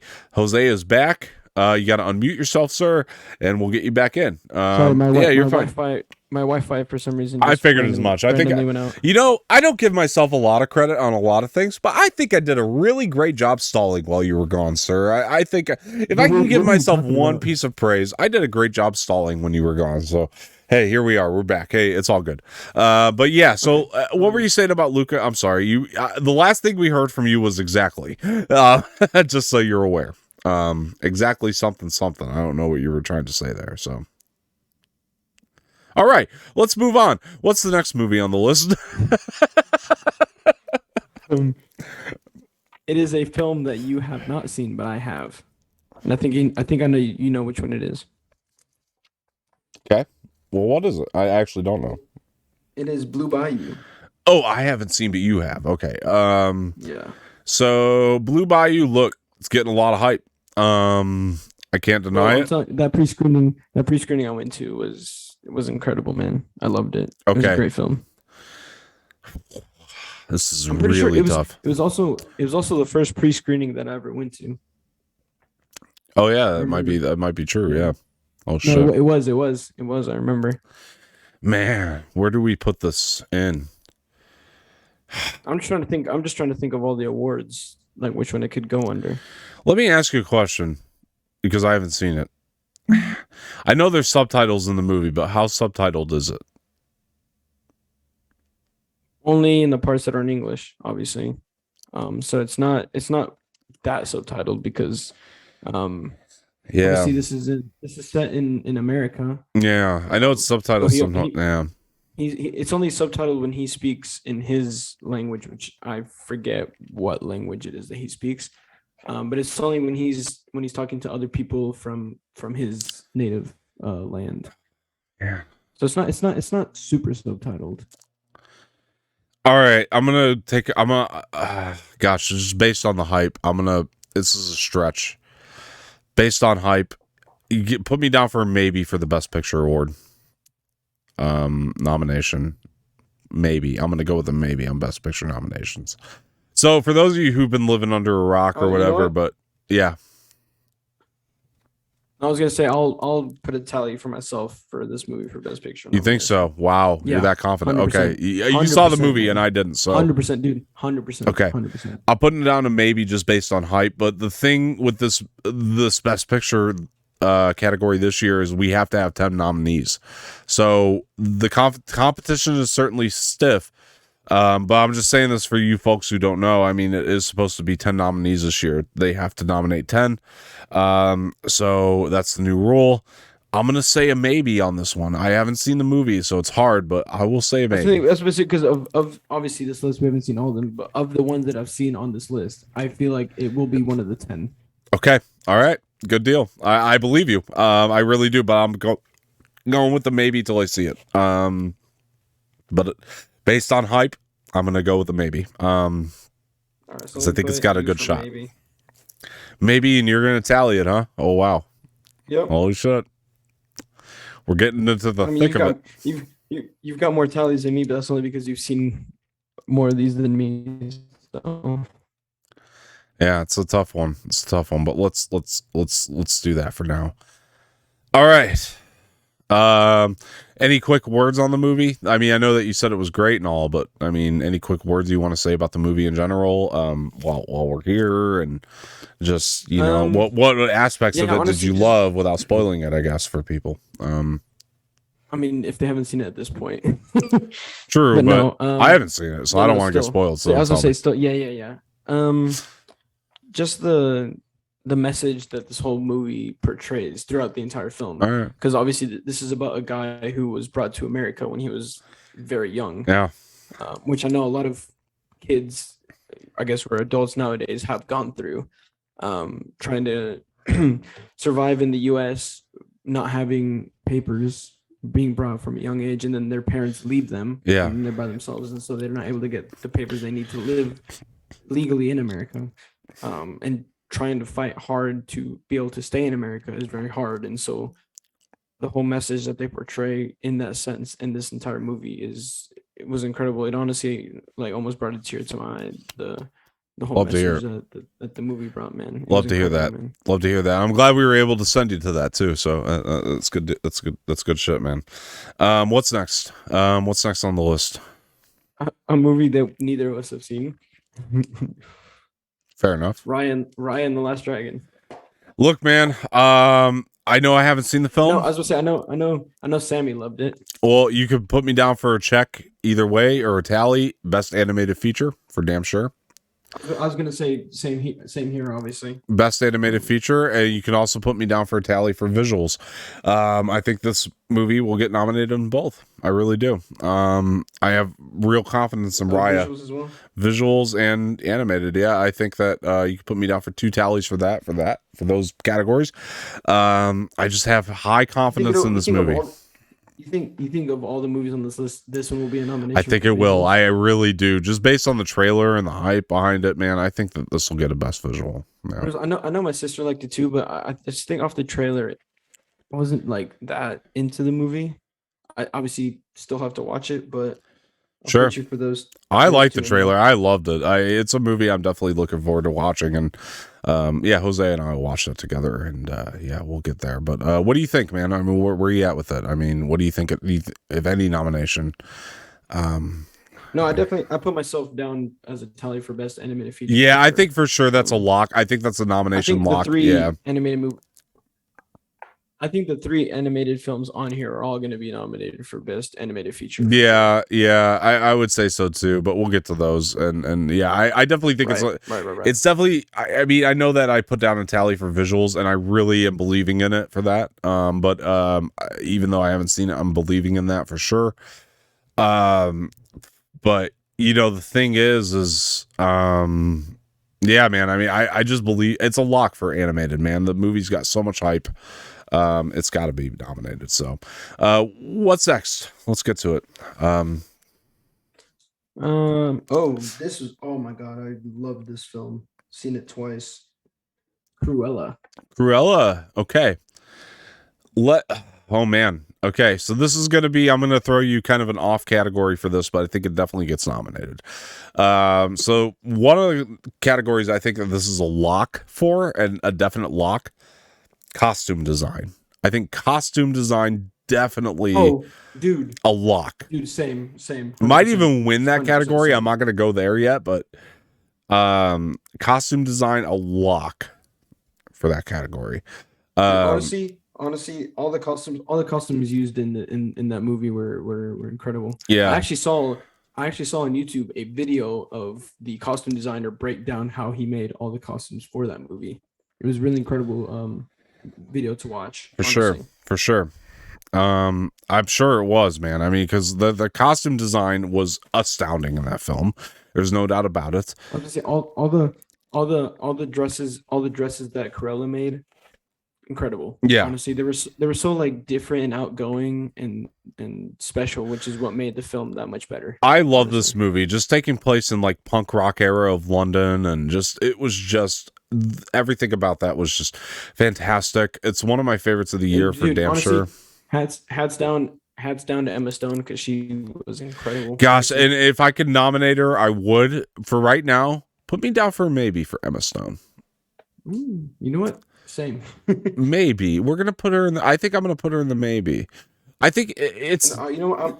I'm not. You know, I'm not disagreeing with that. I honestly agree with that. We can't deny the fact that Emma Stone has been an Academy Award nominee.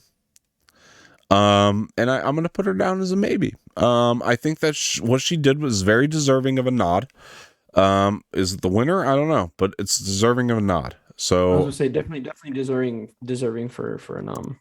Yeah. So I think we can at least say maybe on that. So we'll both go maybe. It's a stretch, but maybe. All right.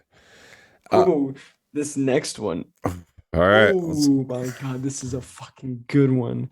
Shang-Chi and the Legend of the Ten Rings. Oh my gosh. So this is tough, okay? Because my prediction. Good God. This is so hard. Honestly. Okay.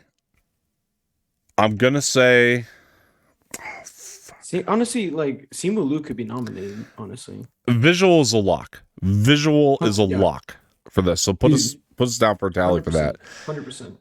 Simu Liu probably won't get nominated, unfortunately. I will say this though: there's probably going to be multiple tallies here. This is really hard, man, because you know what? Okay. Put me down. I want a I was maybe for Tony Leung as 4. best supporting actor. And I'm going to go it's a stretch, but I want to go maybe on that for best supporting actor for Tony Leung. Is that the dad?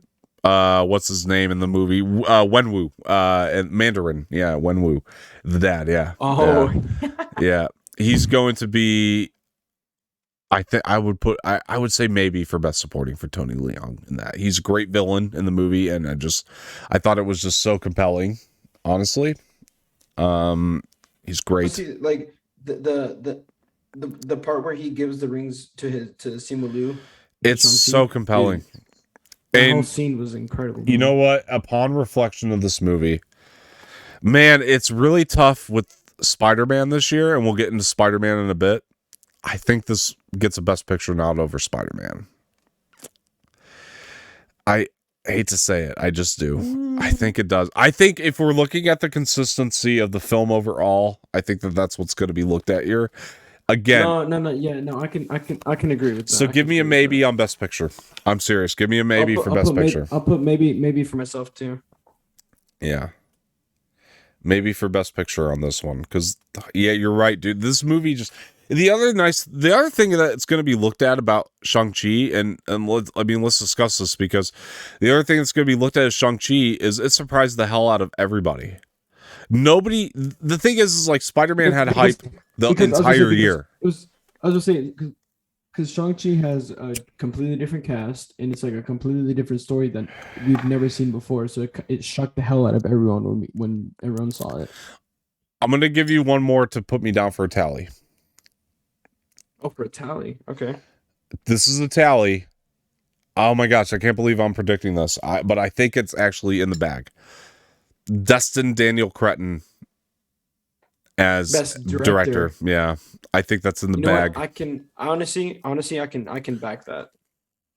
So I'll put a tally for myself as well, because I can definitely back. He won't win it, but I think he'll get it. I think he'll get the nomination. He'll get the nod. Man, even though the Best Picture part of it's a maybe, I think the director nod is in the bag. I think that this movie deserves... Let's be real, man. The surprise of Shang-Chi, when we really reflect back, the surprise of it, of how good it was, how great it was, it deserves more than just visual. So honestly, it shocked me. Honestly, one of my favorite scenes was the fight scene that Simu Liu did with all those bad guys on the bus was incredible. And dude, I think that's I think Destin deserves a nomination for that, because he really, like, I would put a tally on that. I think that the Academy is going to see it that way too. I really do on this one, but maybe I'm wrong, but we'll see. But let's go with it for now. Man, but yeah, amazing movie. Let's reflect on it real quick. I mean, amazing movie. Stunning, surprising. I mean, look, Aquafina, funny as always. She's incredible in this film. Honestly, the comedy factor that she brings is incredible to the film, as always. Simu Liu, incredible as Shang-Chi. So good. Honestly, couldn't have seen it. I wish I could say he was getting the best actor nod. I just don't think he's going to, unfortunately. I want to say he will. I want to put it down as a maybe, but don't, because I just don't see it. I don't even see it happening, unfortunately. I just don't think the Academy. Yeah. But Tony Leung is the villain for sure, because look, Tony Leung's been grinding for a long time. I think the Academy might look at that. So that's why I'm at least going to put a maybe on his name, but the tally for best director for sure, man, because you cannot deny Destin Daniel Cretton's eye behind the camera is unreal. It really is. And I think the Academy will see it that way too. The way he went about shooting the action in that movie is just unlike we've ever seen before in the MCU. And it just deserves so much more than visual. And I think that they'll see it that way as well. So best director for sure, Dustin Daniel Cretton. And he's somebody who's been in the industry for a while too. So yeah. And I also think they're going to try to make up for the fact that they didn't nominate Just Mercy last year.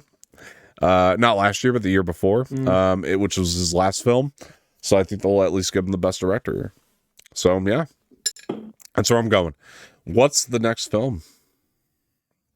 I was gonna say before, like, I have 2 checks for me for this next film that I wanted to mention. Okay, what do we got? This next one is Dune. Now I've got two that I want to put. I got a lot, but go ahead. Well, actually, I'd have 3. 100% best cinematography. Visual, yeah. It's going to get a visual. Visual, it's going to get best director, Denis Villeneuve. 100%. Yeah. And honestly could see, I honestly personally think it's either Timothée Chalamet or Jason Momoa winning an award. Yeah. 100%, because honestly, the performance by Jason Momoa in this film was incredible. It's probably the best role he's ever done that I've seen him do in a movie. Honestly, it was incredible. I'm gonna have to really think. So Dune is my second favorite movie of the year. Dune's right under. I was gonna say Dune's number 1. It's under Quiet Place Part 2, but it's very fucking close for me. Look, man, I'm gonna put for me visuals and best director for me. You think that's a lock? I would say so. Those 2, yeah, for sure. Okay. So look, two for you as well. No, I got more. Look, man. No, what I'm saying, but visuals and director for you too, right? Yeah, definitely put me down for those. Tally me for those. Okay.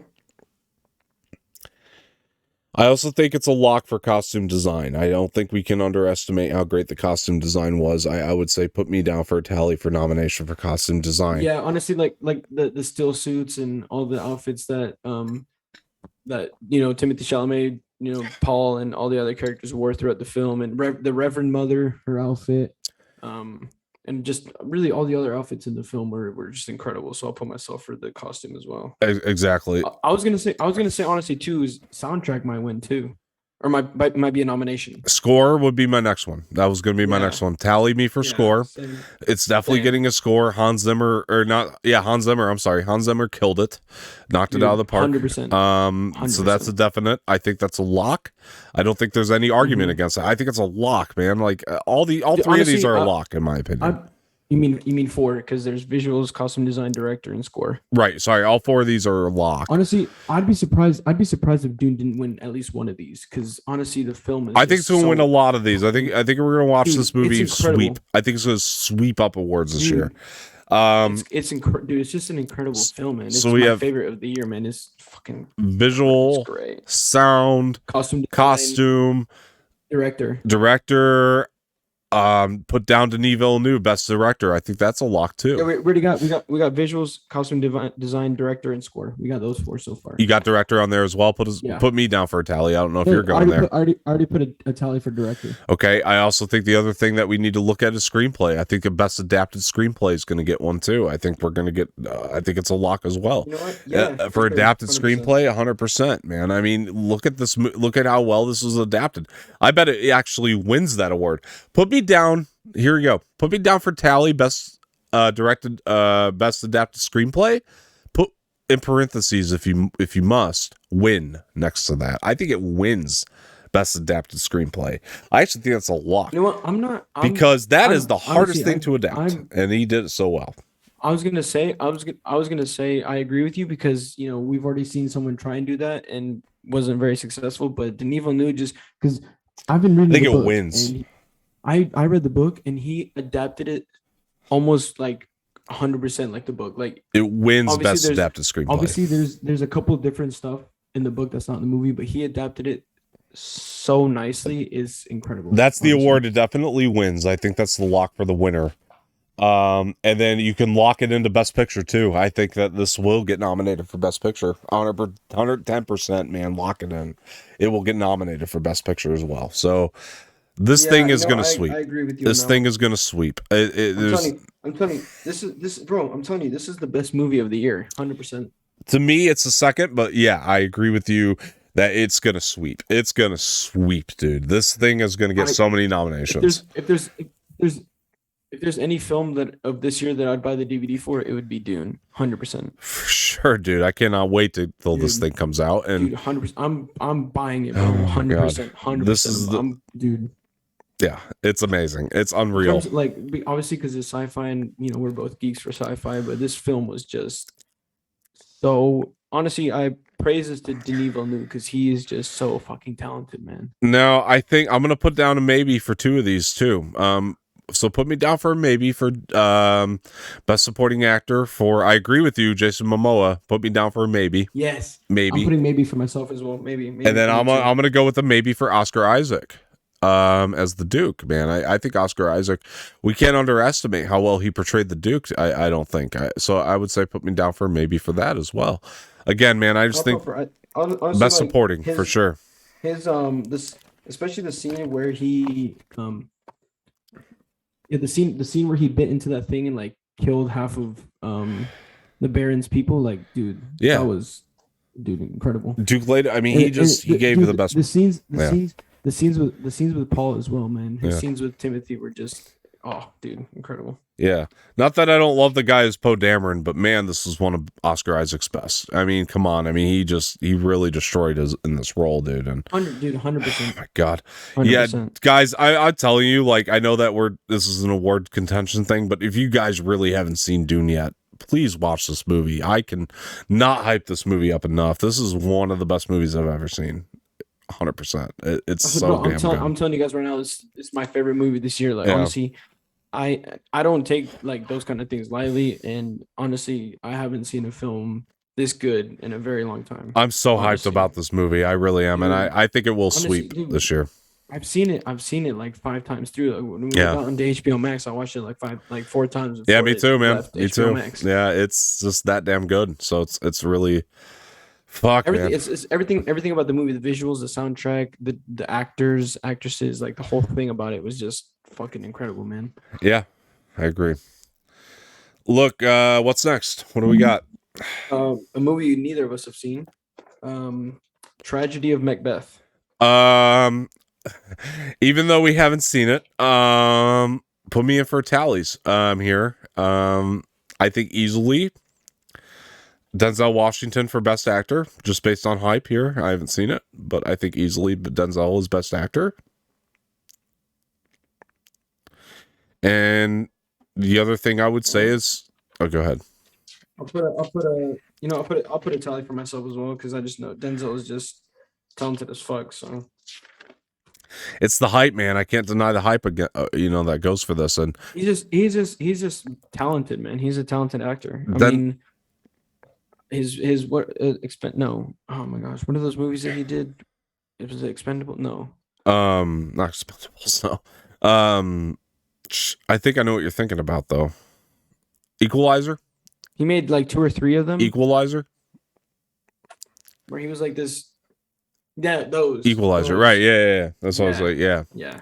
Yeah, talented as fuck, man. He's a great fucking actor. I think I'm gonna put him in for a lock. For best actor. Same. And I think Frances McDormand as well gets best actress. I would put those both in for a lock. With that one. Tally me for best actress as well. And then one more, tally me for best picture. Just based on the hype around this thing, I think it does get a best picture nomination. Haven't seen the movie, but I think it's just a lock. For sure. So let's do that. So yeah, that's where I'll go.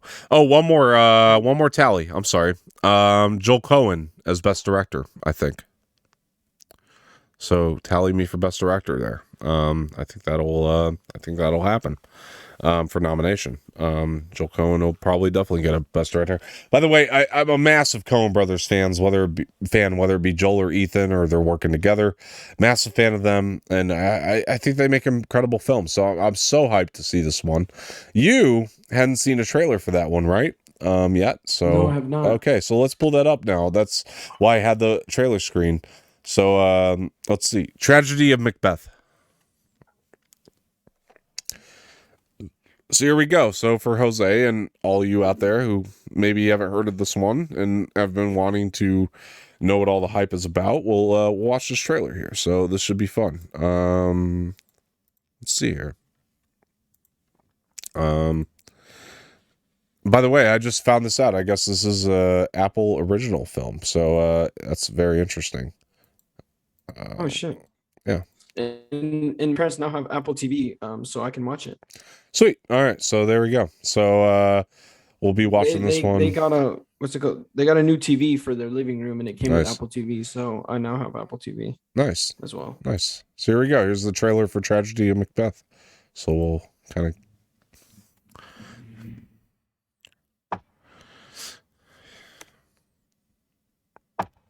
Oh, you can't see it yet. Hang on. Sorry No. about that. Oh, there you go. No, I can see it. I can see Cool. it. I can see it now. So is this supposed to be based on Macbeth? Yeah, I guess Play? so. I haven't again. Yeah, I think it is based on Macbeth. It's definitely based on Macbeth. I just don't know what to what King of extent. my thumbs. Something wicked Jeez, Denzel. this way comes. That's your teaser, man. I mean, that's it. Wait, that's it? That's the teaser. There we go. So, look, man. Here's what I will say about this movie. If it does, Oh, because it's not even out yet. it's or is it out. out It's yet? in theaters. Yeah. What I will say about this film, and what will be historic, is if Frances, I don't know if she will, but if Frances McDormand wins, we have to consider her as one of the best actresses of all time, because would be her fourth win for Best Actress if she wins for this, and that would be pretty historic. Has So- no actress ever won 4 times before? I don't know that they have. Not 4 times. Or- 4 is a lot, so I don't know. I don't know that they have 4 times for Best Actress. But McDormand has won 3 times now. So if she wins this, we're looking at a 4-time Academy Award winning actress. So this could be a real historic Oscars for her, for just in general, just for that fact alone. And we just have to put her in the category of that. So look, man, I think that it's a lock for Best Actress nomination. I don't know if she wins. I haven't seen the movie, but I think it's a nomination. Yeah, so yeah, put me down for that if you haven't already. I think you did already. Yeah. But yeah, man, I mean, what do you think of the trailer? What's your anticipation for the movie? Do you think it, have you heard any hype on this? What do you think, man? I mean, I obviously I've put a tally for myself for Denzel Best Actor and Best Picture. For Frances as well, because I had heard of her before. yeah. I put a maybe for Joel just because never really heard of him. You don't watch the Coen Brothers movies, man? We're going to get into some of that sometime. When we go back to classics, Coen Brothers, put it on the list, man, because there are some phenomenal Coen Brothers movies. But anyway, Yeah, but I put continue. a maybe for him just because. Yeah. Just from that teaser, it seemed like it was really good. Yeah. So yeah. All right. Right on, dude. But yeah, what's next? What do we got? A movie you've seen but I haven't. Okay. Coda. Man, look, it's not my favorite movie of the year by any means, but Coda's an emotional journey, man. There's so much to admire about it. I think it's that was me with Blue Bayou. also an Apple TV original, so you can watch it. So definitely check it out, Jose, when you do, and everybody else for sure if you haven't seen it. I definitely will. Look, man, it's got one of my favorite actors in there. So well, look, Eugenio, man. I mean, dude. I mean, I didn't know about that. I mean, like, Eugenio Derbez. yeah, he's always annoyed me as an actor in movies. I'll be real with you, but the fact is in this movie, he surprised the hell out of me. I would like if you guys haven't seen yet, go watch Instructions Not Included. That's definitely one of his best films. definitely one I'm going to check out now. Yeah. He's directed and been in, by the way. It's honestly a masterpiece. It's my favorite movie by him by a mile. Definitely on the list of movies to check out for me too, because like Jose's been hyping it up, and I have a new respect for this guy. Whenever you watch it, let me know and I'll watch it with you. Yeah. Honestly, Newfound together. respect for this guy for sure because of what he did in this movie. Look, man, Give me a tally for Best Picture. I think it definitely gets nominated. I think if it doesn't, it's a crime. But I think it's a lock. I really think it's a lock because if it doesn't get nominated, it's a crime. And I would like to put Eugenio for Best Supporting Actor. I would like you to tally me for that. I think that this movie has a lot to offer. And then there's one more tally I would like you to give me on this one: sound. I think that this movie also deserves sound. Mainly for lack of sound in a weird way, but is why it works. It was the placement of sound. Obviously this is dealing with the deaf family, and it was just really great to kind of see how sound was used in this instance. And yeah, man, Eugenio should get the Best Supporting Actor nomination. He added a whole new level of fun to this film that I was very surprised by this. And yeah, man, I would at least give me the nomination for Best Picture. I put tally for Eugenio as Best Supporting just because, I mean, I love him as an actor anyway. So Again, I put a tally for myself there, and for Best Picture just because, I mean, just from the trailer, it seemed like it was a great film anyways, and I really want to check it out. I put it maybe for sound because obviously you don't know yet. Yeah. But well, so profound, man, and I'm telling you, man, I can't wait till you get to watch this one. I can't wait to watch it again with you. I hope I do, because this one was one of the most moving movies I've seen all year, and it really did move me to tears in many moments, and it was really good. It's really that damn good. I can't hype it up enough. But yeah, man, what's next? What we got? We have 11 movies left. Okay. The next one is one again that neither of us have seen. 9 Days. Look, I actually only heard of this movie recently. A buddy told me about it. I literally didn't hear about it until you told me. A buddy told me about it. I didn't know anything about it. Buddy told me about it. I still don't know anything about it. I haven't even seen the trailer. So yeah, buddy told me about it, told me it was great, and then ever since then I've been hearing a lot of hype about it. Apparently it came out back in July, but for some reason only now it's getting the deserved hype, apparently. I haven't seen it yet, but looking forward to it, because of all the hype surrounding it. I would love to check it out, for sure, man. But dude, I mean, put me down for a maybe for Best Picture. Again, I mean, we got to fill 10 slots here. I'm going to go with the maybe on this one for Best Picture, just based on what I know. I know nothing else about it. So let's, what do you think, man? I mean, it's hard because we have not heard of this film till recently, right? So it's really tough. I haven't seen the trailer, so I can't really give an opinion. That's fine. You don't have to tally anything if you don't want to, or put whatever. But I mean, it's just for me, based on the hype I've been hearing lately, I would say maybe for Best Picture. I was just saying, based on the hype, I'll put maybe Best Picture for myself. Because you got to fill 10 slots. That's the only reason I would even go there. Only because we got to fill 10 this year. So let's go with it for now. But unfortunately not one we can comment on. But in the spirit of it though, I mean, let's check out the trailer together. This will be a first for both of us. We have not seen it. So 9 Days trailer. All right, so here we go. So this is 9 Days, which came out in July. So I'm interested. I have not seen the trailer yet. Let's see what this entails. It should be interesting. Nice. Here we go. Ready? All right. Yep. Ooh, rated R. Listen. Ooh, and knock out a piece of film. Okay. You are being considered for the amazing opportunity of life.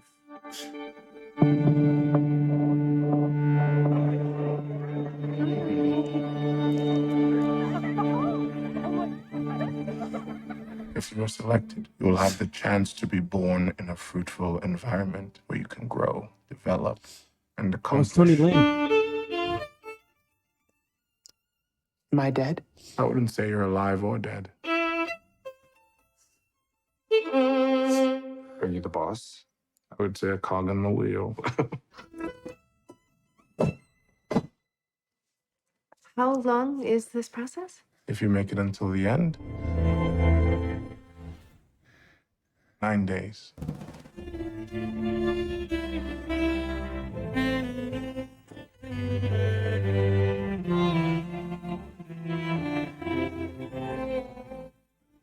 your senses will become unbearably sharper and stronger. It's your new beginning. Never remember me or anything else that happened in this place. What? But you still be you. Whoa. Every single day, someone hurts someone else. Every single day, someone takes someone else's can you- life. Why are you focusing on Yeah, I that? think it is Why Bill is Bill Skarsgård. Skarsgård Yeah, on holy that? shit. Yeah, it In a is. few days, where you've lived every second. So you're afraid? Of what?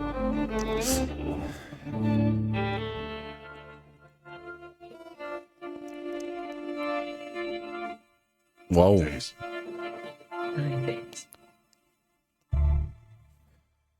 And it's got our boy Benedict Wong from the Benedict Wong, there MCU, you go. man.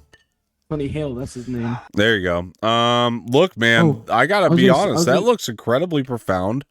100%. Incredibly moving. Look, I'll say this: put me down for Winston Duke as a maybe after watching that trailer. I've heard actually a lot of hype about his performance in this movie. Winston Duke is the best supporting actor. Yeah, put me down for a maybe. I mean, look, it looked wow. I'm looking forward to checking that one out for Same. sure, dude. That looks. I'm excited to check it out with you. I was gonna say actually too is the mixed race girl in that movie. She was in Deadpool 2.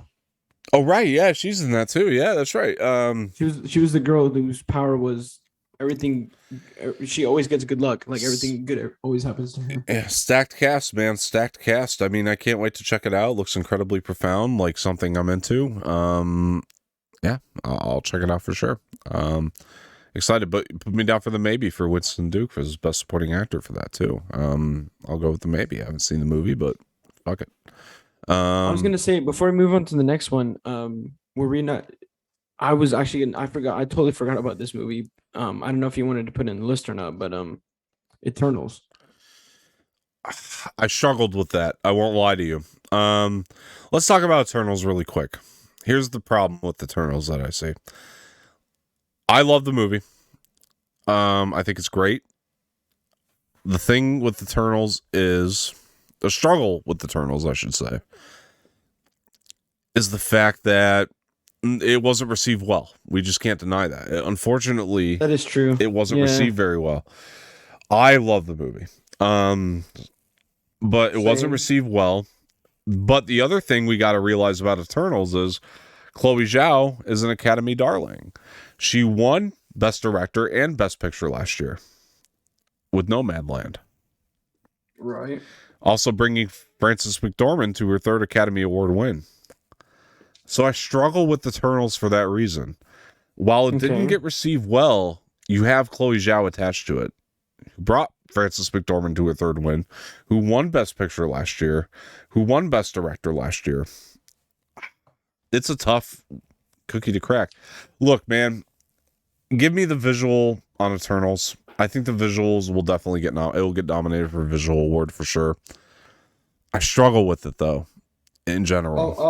I agree with that. Was it visuals? Yeah. I think the visuals will definitely. It's a lock, but Dude, honestly, the scene with the Celestial, like that scene was incredible. I just The think- scenes with the I think the cinematography, the visuals are just too undeniably good to not nominate it for that. So that will probably be a lock. But everything else about it, man, it's just. I mean, unfortunately, while I loved it, I just don't see the Academy feeling the same. Unfortunately.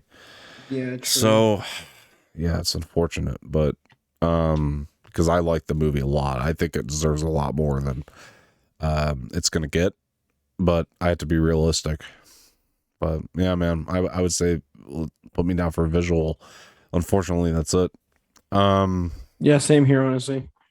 All right. What's next? A movie neither of us have seen again. Licorice Pizza. Look, man, Paul Thomas Anderson, Academy darling.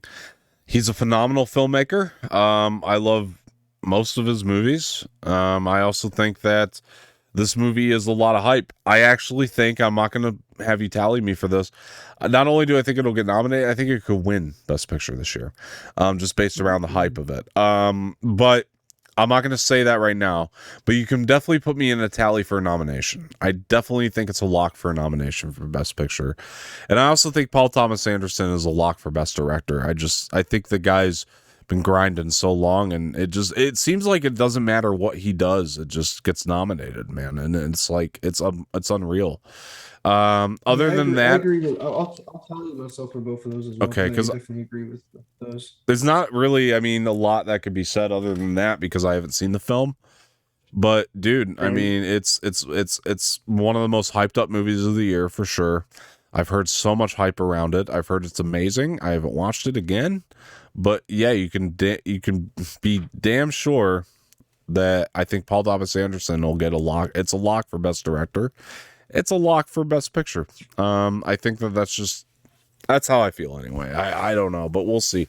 It's Paul Thomas Anderson. You really can't go wrong. So I think that he probably delivered something phenomenal with this. And I can't wait to see it for sure. But yeah, man, I mean, this is one of my most anticipated to see yet from 2021 because not only is it Paul Thomas Anderson, but the hype, man, the hype around this movie is unreal. It's just I was about to say, honestly, the hype for this film has been everywhere. Honestly. Yeah, it's just been hard to avoid. So I would lock both Best Director and Best Picture as far as nominations go. So, but it might win the whole thing, honestly. I have a weird feeling that this is the movie that's going to win it, but I wouldn't tally me for that yet. I got to see it. So, I mean, again, I don't know. We'll see. Look, what do we got next?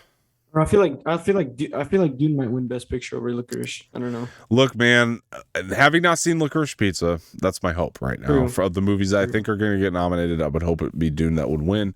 Of the movies I've seen and probably deserves to win, but having not seen Licorice Pizza, that's kind of where I'm coming from with that. So I don't disagree with you right now, but man, we'll see.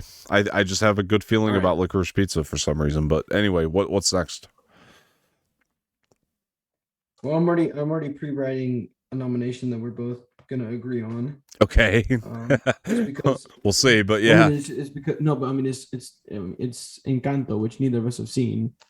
But I feel like we're both just gonna say best animated feature. Yeah, let's yeah. Exactly. Yeah, That's how we both agree. 100%. You 100% knew that. Look, man. I think that. Look, let me just say right now, my sister watched it and she cried 5 times. So I mean, it has to be good. I haven't seen the movie, but neither. But put me in for best original song on this one. This is in a unique category, mostly because Lin-Manuel wrote the soundtrack. Yeah, and I know the motherfucker who sang the song too. And it's We Don't Need to Talk About Bruno. I mean, this track has just been nothing but hyped. I haven't actually heard the song myself, but I still think because of the hype behind the song, best original song. Yeah, I'll put. You know what? I'll put a tally for that too, only because I really love the singer who sang the song. Encanto. Who is it? Carlos Vives, a Colombian. Okay. And look, I would love to see it win that because I think Lin-Manuel deserves it for all his work throughout the years. So. I was saying, you know what's incredible about this film too is that he actually went to Colombia to do research for this film. Yeah. Which I honestly praise Lin-Manuel Miranda. I mean, I might even put him for best director. He didn't direct this one though. Well, no, he didn't. No, he just wrote the music. He just wrote the music. Yeah. I was gonna say, yeah, he should win for the music. Honestly. Well, best original song. That's what I'm saying. I think it's a lock for that, and that's where they'll put it. He might even win. Honestly, that award. Yeah, he might because this song's got a lot of hype. So I don't think so though. I have one song that I think is going to beat this, and we'll see when we get there. But I'll tell you when we get there. I think I know what movie it's in as well. Yeah. I honestly I have one song. I have a sneaking suspicion that I know what movie. I think you do too, but we'll get there. But yeah, dude, I'm looking forward to seeing Encanto. I remember hearing about this at Disney Plus Day last year. Not last year, I'm sorry, the year before, and they were talking about how Lin-Manuel was writing the music. I'm like, sign me up, dude. I mean, because Moana, dude, the last animated feature he wrote the music for. You're welcome. Yeah. You're welcome, dude. Sign me up. Dwayne Johnson performed that so well too, man. And we cannot forget that phenomenal performance at the Oscars of that song, and I think it even won that year, if I'm not mistaken, best original song. So anyway, I hope Lin-Manuel gets it. I really do, and yeah. So yeah, all right, that'd be great. Next one, Next one is a movie neither of us have seen. Okay. West Side Story. Lock for Best Picture nomination. Yep, 100%. I was gonna say the same exact thing. I think it could put me down for a tally. I'm gonna say lock for. Man, I'm gonna actually. I haven't seen the movie. You're right. But it's Steven Spielberg. Lock for Best Director. Lock yeah, for Best Director. literally, It's because Spielberg. He's up. He's literally like he's one of the best directors of all time. Lock nomination for Best Adapted Screenplay. I would also say that. We can't deny that Best Adapted Screenplay. It's got to get a lock for that, man. No denying it. And I also think it's a lock for costume design. So that's about where I'll go. Costume design, yeah, 100%. Yeah, It's about. the original, yeah, their costume designs are incredible. Haven't seen the movie. I'm sure it'll get a couple of acting nominations, but I haven't seen the movie, so we'll wait to see. I met one of the directors in that film, or actors. Ansel, right? Exactly. Yeah. But yeah, man. If it's not Licorice Pizza, I also think that this is a contender for winning the whole show, winning the Best Picture award. If it's not Licorice Pizza, I think it could be this one. I think it could be this one. Unfortunately, over Dune, I think it's going to be this or Licorice Pizza to win Best Picture. We'll see, but I just based on hype. It's gonna be very tough for Best Picture. Yeah, I think it is a stiff competition this year, but yeah, man, that's kind of where I'm at. Well, look, what's next? Oh, really quick. I mean, do you have what's your hype for West Side Story?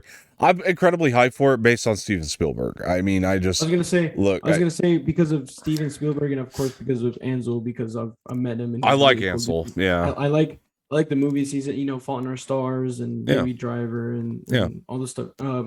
Diversion, Yeah, and I'm happy to see him in a movie this year that got this kind of hype, because it's been a while for him since Baby Driver, I would say. So I'm happy to hear it. So happy to see it. So, yeah. Well, next is a movie we've both seen and we both enjoyed. Okay. Last Night in Soho. All right. I was gonna say, you know what? A lock for me, best costume design. Yeah, I would go costume design with this one. Too. Lock. Because that was another. I watched the video on YouTube for this film as well. The costume designer. I saw a video on YouTube of him and how he made the costumes for this film. Yeah, incredible 20-minute video is nice. I'm gonna give this a visual award too. I think it's a lock for visuals. I really do. I really like my favorite scene was the perspective of her looking up in the mirror and seeing dude, that was sick. It's got to be a visual. 100%. Man, it's tough, but put me in for a maybe for Edgar Wright as director. Oh yeah, dude. Oh, I met the guy. He's so awesome, man. You know what? Same for maybe. Yeah, I don't know that they'll go all the way with that. But what I do think Edgar Wright will get nominated for with this is Best Original Screenplay. I'll throw a new award at you, Best Original Screenplay. New category at you. As I think that this, definitely deserves that. Best Original Screenplay nomination for sure. 110%. And I'm not going to go with Best Picture on this one, unfortunately. I love the movie. It's probably in my top 10 personally of the year, but it's definitely my top 10 of the year for sure. That movie was I remember I went to the pre-screening and it was a packed pre-screening. I had to wait in a pretty long line to get into the pre-screening. Yeah. So but tally me for one more tally, Anya Taylor-Joy, Best Supporting Actress. I actually think she will get nominated this year. I think we were in the year of Anya Taylor-Joy. So, definitely put me down for her for Best Supporting Actress. I thought she was incredible. And one more for this one. Sorry, I know I'm making you write a lot. But I'm going to go maybe on Thomasin McKenzie as Best Actress. Just a maybe. While I don't think it'll get Best Picture, I think the performances will be praised. I just thought that they were just. I'll agree with. I thought that they were just beyond phenomenal with the performances, and unfortunately, Edgar Wright probably won't get a Best Director. I'll be happy if he does, but I would say maybe on that. It's a possibility. But yeah, man, I mean, Last Night in Soho was just what I loved about Edgar Wright is he's constantly, what I love about him in general is he's constantly, He's pushing his limits and he doing. is. He's doing different stuff in He's every single movie. And that's what I constantly love so- trying to be versatile, right? And he's and just, and he succeeds. He succeeds so well in that too, in being so diversified and doing complete like different stuff in every single movie. I think the Academy will recognize that for him, this is why I put him into maybe as best director, is the fact that he at least went out of his element a little bit this time, and it was so different than anything we'd seen him do before, and it was just, it was like really he's never cool to done watch. this like psychological like thriller type movie, and it was incredibly directed and done. You know by him, what? so. I lied. Put me down for maybe for best picture. Now I'm saying it out loud. One more thing, maybe for best picture. Huh. Yeah, we do have to fill 10 slots. Yeah, I mean, come on. I mean, it's a really good movie, man. It's a great movie. Oh, dude, it's a phenomenal it's incredible, movie. man. There's a lot of achievements in this. I would put down Yeah, maybe for best picture as well. Honestly, anytime I think about Last Night in Soho, I think about my atrocious non-spoiler review. It's all right. We'll get past it. Yeah, you made up for it. Remember, we had a redemption moment, so that's good. My tweet is a redemption moment too. Yeah, absolutely. Ooh, we've got 1, 2, 3, 4, 5. We got 6 movies left. All right, man. What's next? Where are we going? Spider-Man: No Way Home. Shit, I was scared to get to this one for a couple reasons. I think honestly, visuals. I don't. No. I'm gonna say why, dude. It's not a bad visual movie by any means. So that's not what I want to say. But is it above average when it comes to visuals? I don't know. I was gonna say one lock for me for sure is probably Willem Dafoe. Lock? You think it's a lock for best supporting with him? Because Yeah,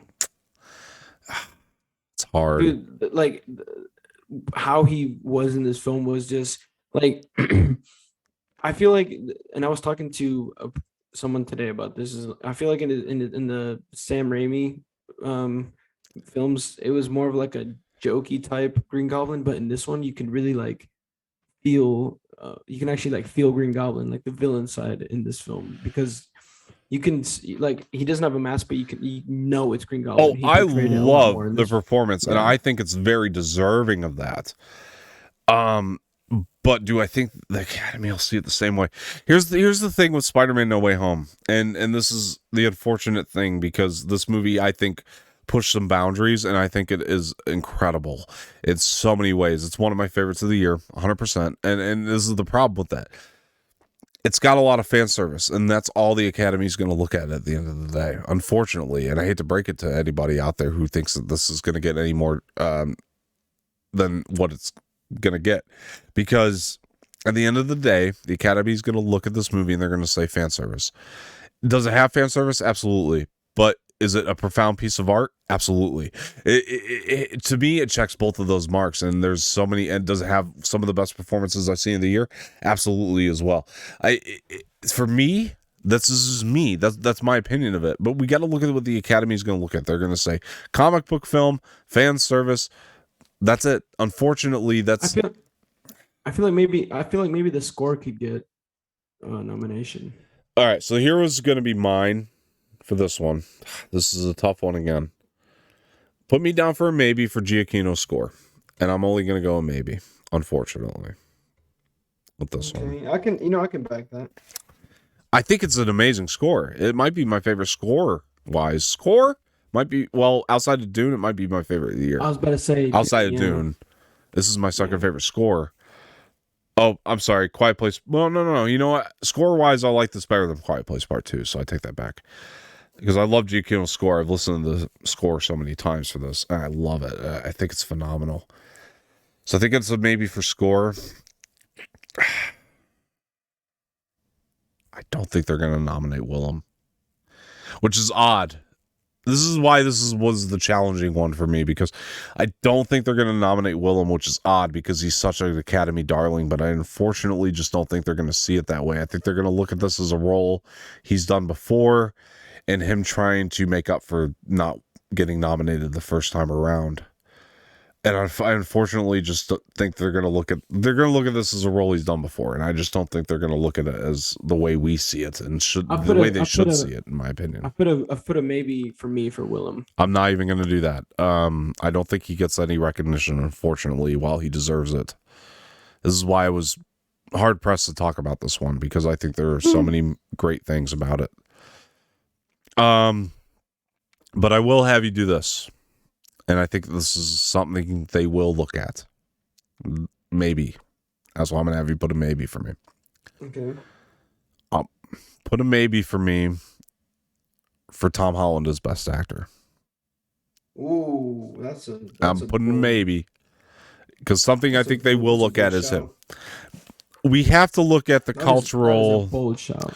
The reason why is we have to look at the cultural impact that Tom Holland has had on this year alone.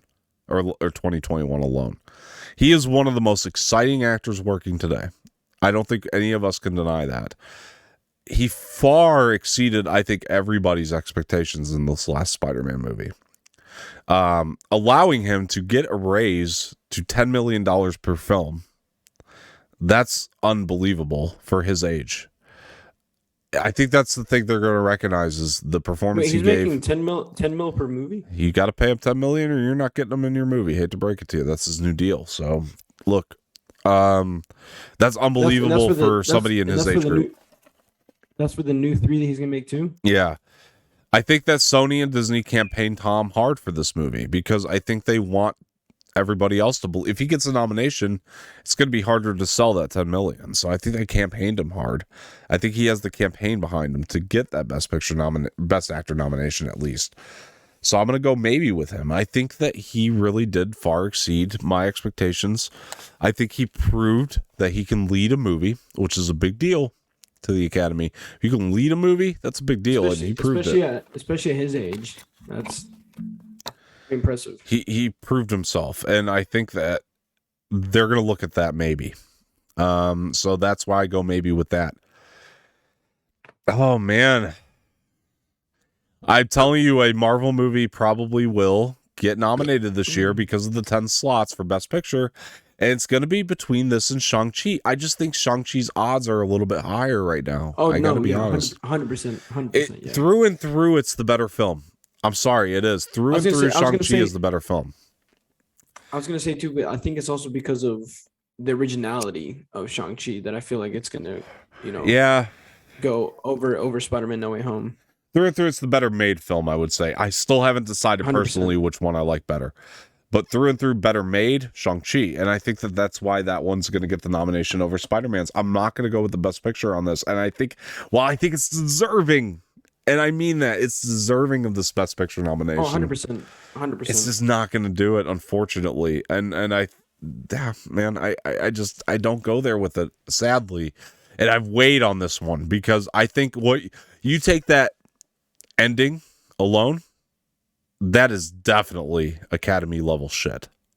Like, you take the ending alone, if the Academy could pocket that ending alone, Best Picture nomination easily. But they're not going to do that. They're going to look at the film as a whole, unfortunately. Too fan servicey. Too fan servicey. You can argue that the first half of it is rough at times. It's not paced the best. I mean, you can argue that. It doesn't have the best pacing in the beginning, the first half of it. I think they're going to look at that too.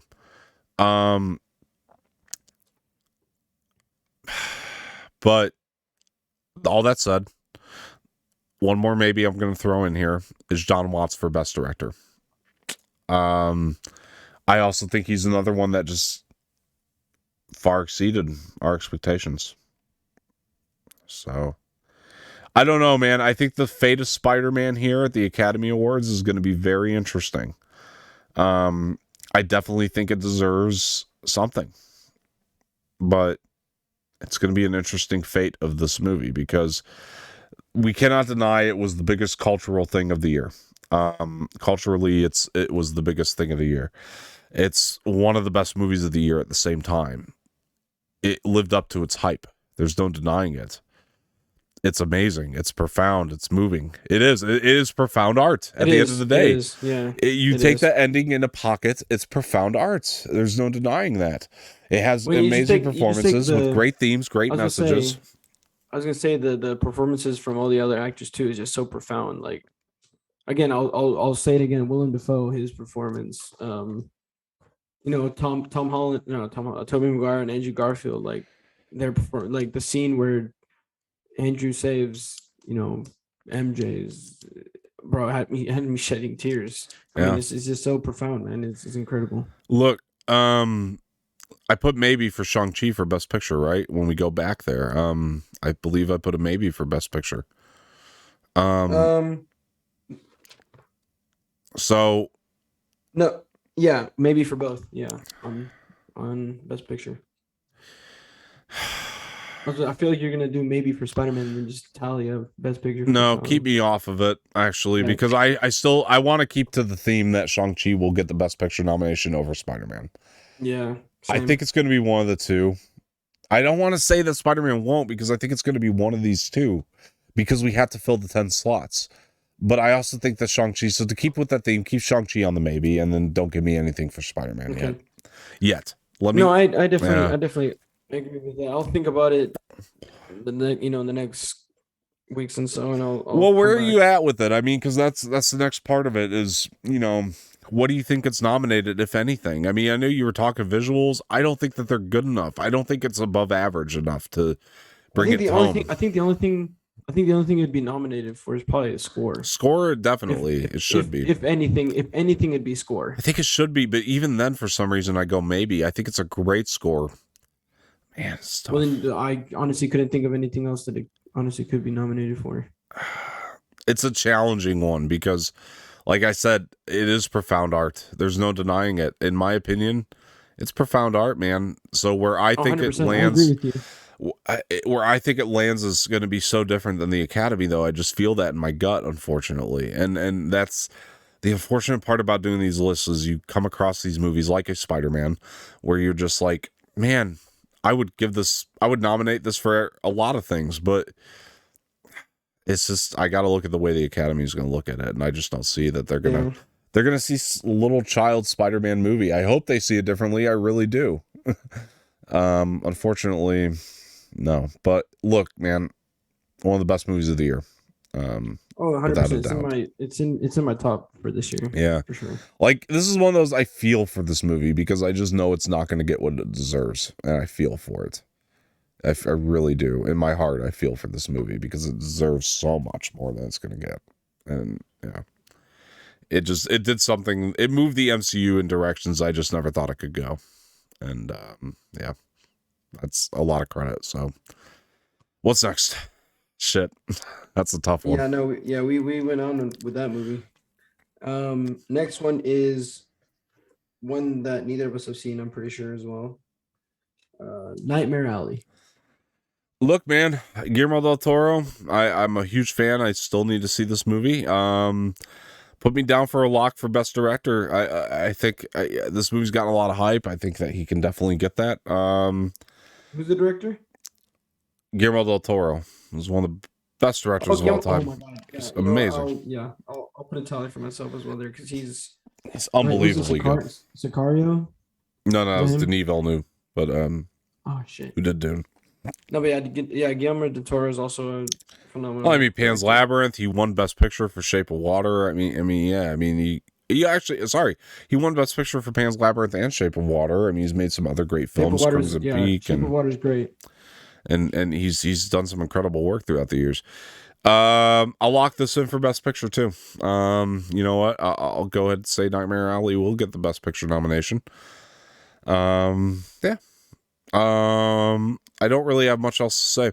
Now, I haven't seen the movie, but if it's as good as I hope it is, Willem could get the Best Supporting for this one. He's also in this. So let's not forget, Willem Dafoe could get the Best Supporting for this if he's as good as we hope he is. So that one I see more than Spider-Man. Unfortunately, he's probably more deserving for Spider-Man. But yeah, dude, I hope you're right about him. I really do. But yeah, man, I'm looking forward to Nightmare Alley for sure. So same. Yeah. Right, what we got next? I'm ready to talk about this next one. All right. I've been waiting for this one for a while now. Here we go. Tick, tick, boom.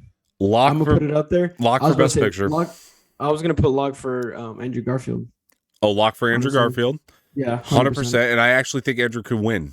Oh, dude, 100%. I think he could. Honestly, I'm gonna put a bracket for win, honestly, because I think he could. Him and Denzel Dude, going at it again, dude. I mean, this isn't the first time they've been nominated together, and I think they will both get nominated this year. Yeah, dude, him and Denzel going at it together again.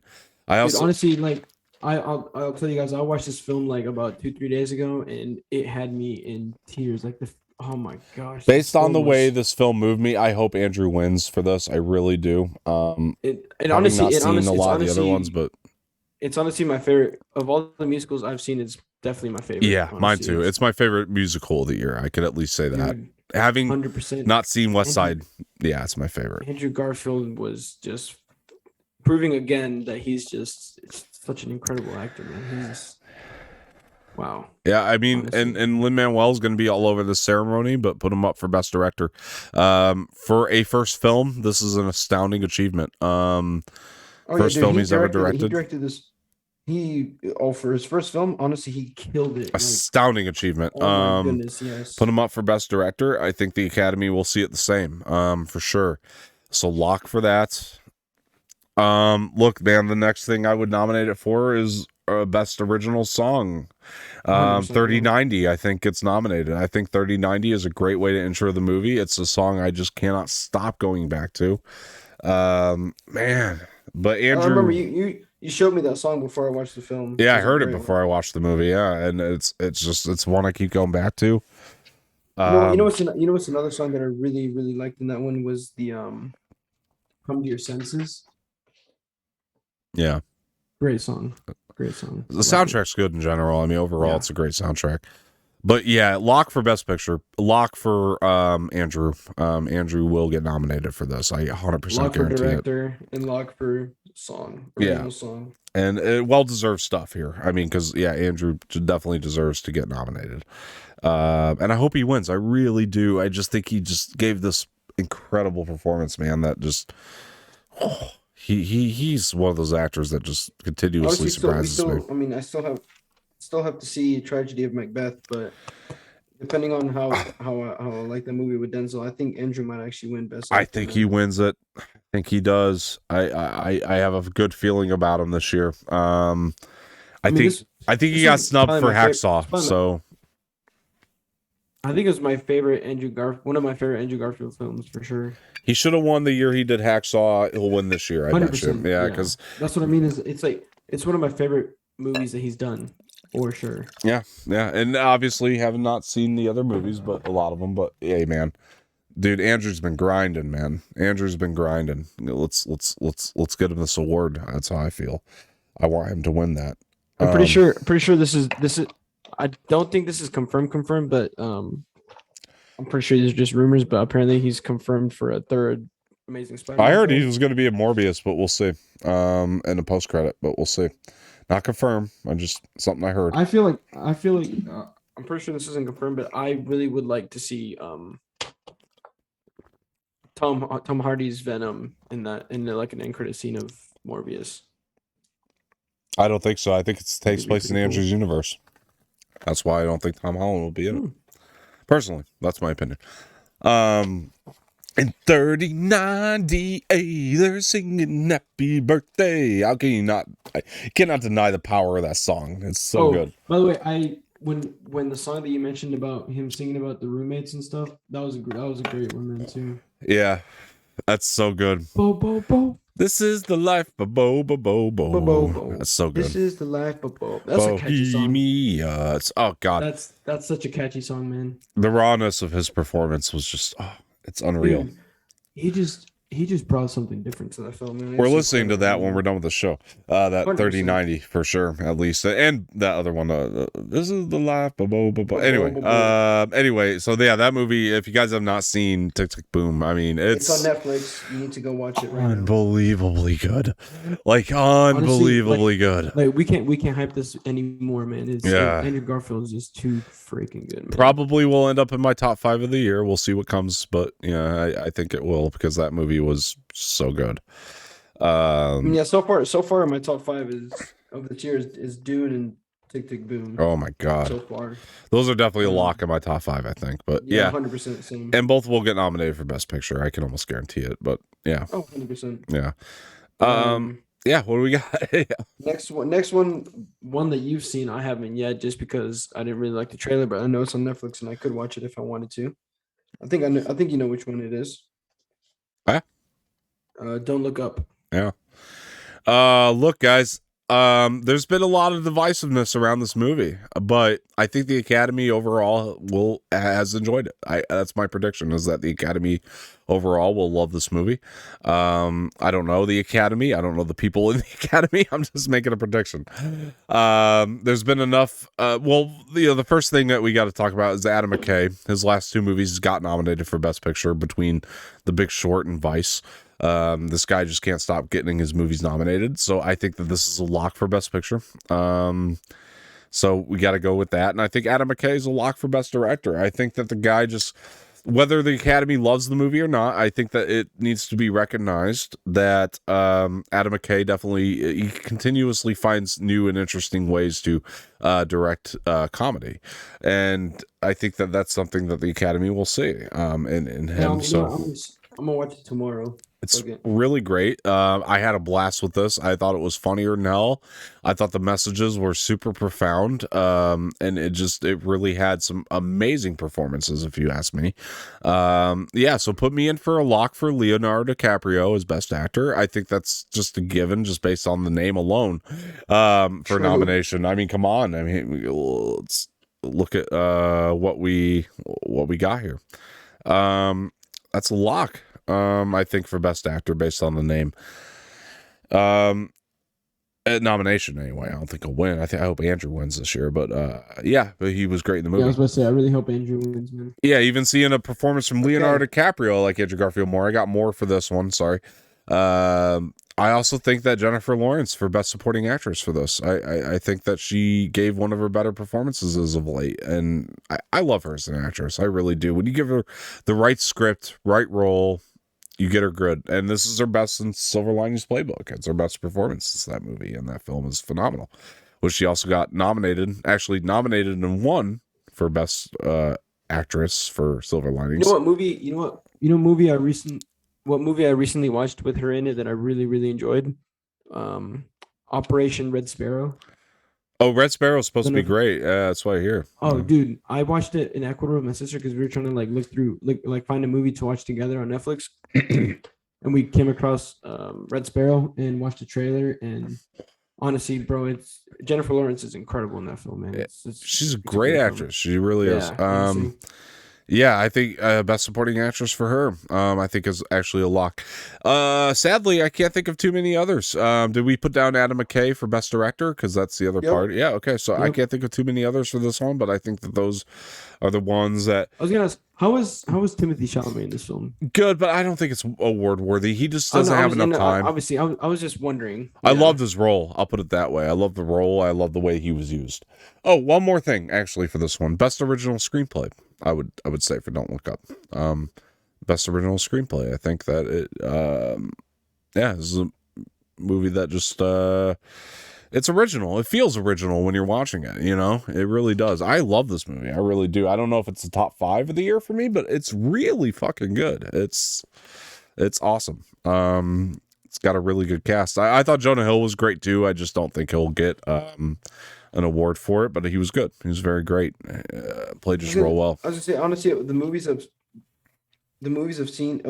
seen this year too, I'd probably put No Time to Die in my top 5 of the ones I've seen so far. I'm struggling with it. I'll have to think about it, but yeah, I think it's really great and very good. We're gonna revisit that one too, by the way. One more I didn't put on the list, by the way. And I think we should probably talk about it based on the hype. Come on. We need to talk about. You want me to put it on there? Yeah, put it on the list. Because I'm surprised I didn't put this on the official list, because I actually think this is a lock for Best Picture nomination.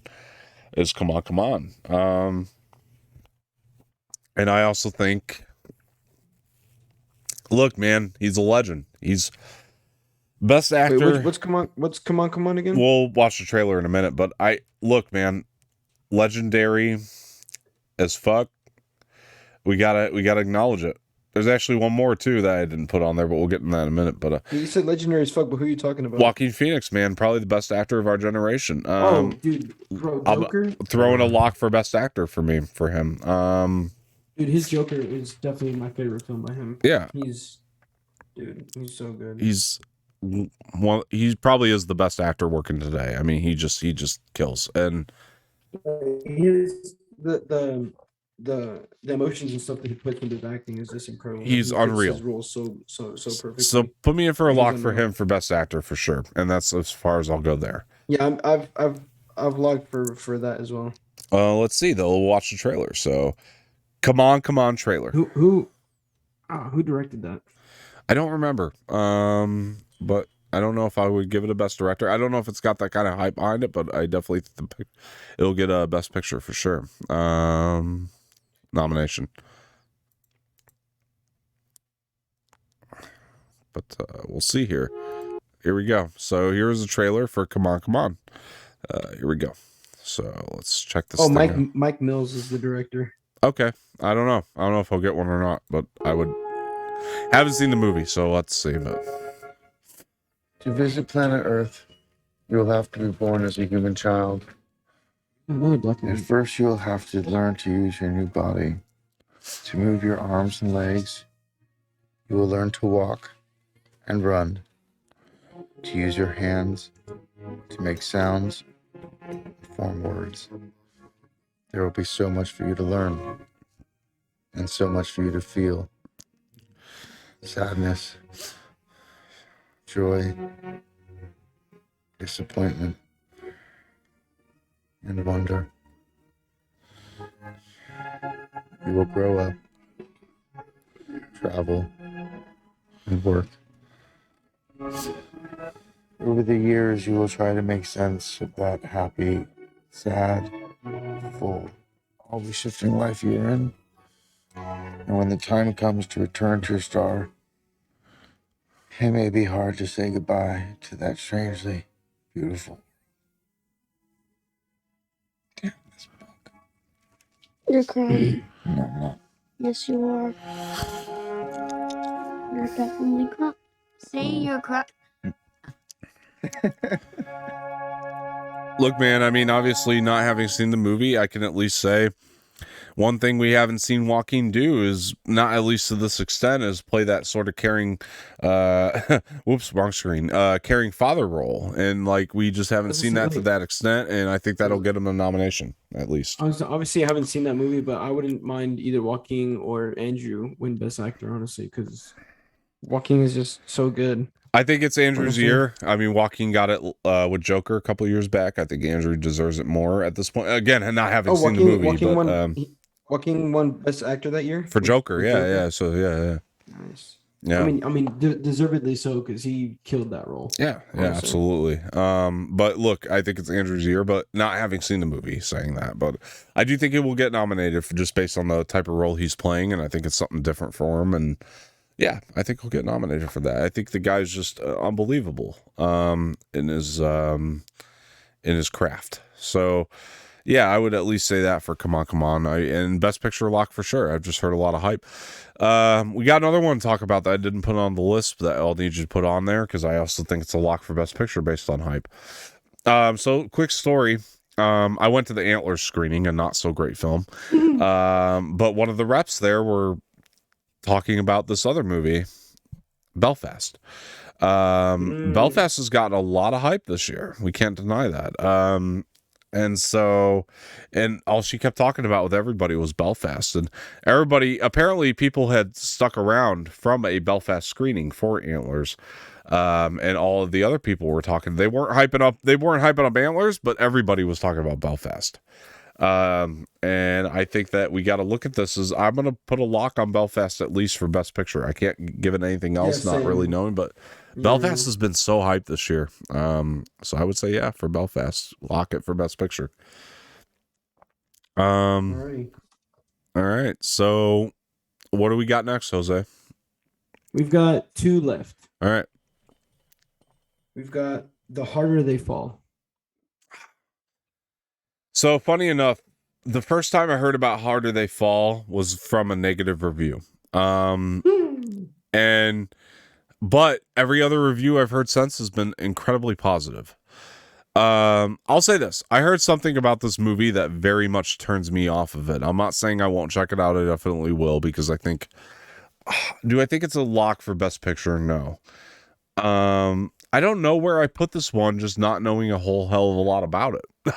I gotta be real with you. Look, man, this is a tough one. It really is. I haven't even heard of this movie or seen the trailer for it. Yeah, we'll watch the trailer, I guess, real quick here. The Harder They Fall trailer. I don't know the actors for the movie. I have seen the trailer. For anyone out there this is with Idris Elba, Yeah. Jonathan Majors. Oh shit. And Regina King. Great cast.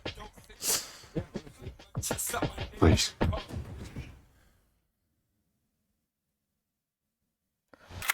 I was like a Western movie.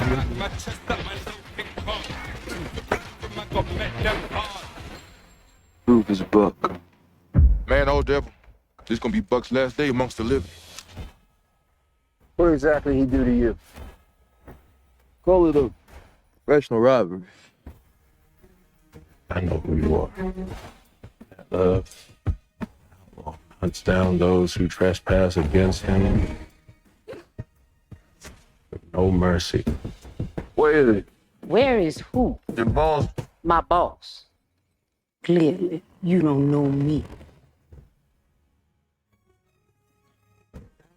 Miss Buck is back. It's like no road to ask a friend to travel. Think Destiny's coming to you? What's the deal from me? A new day is dawning. Slow. On the head of an angel, stands for the father, talking about the king. Faithful to the end. Bullets with your name true. Cock back, aim, shoot. I don't particularly enjoy violence.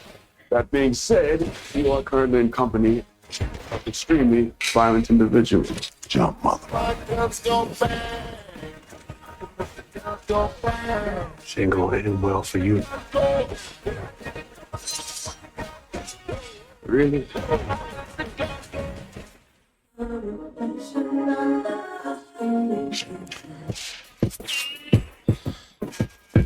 I mean, I can't deny that it looks phenomenal.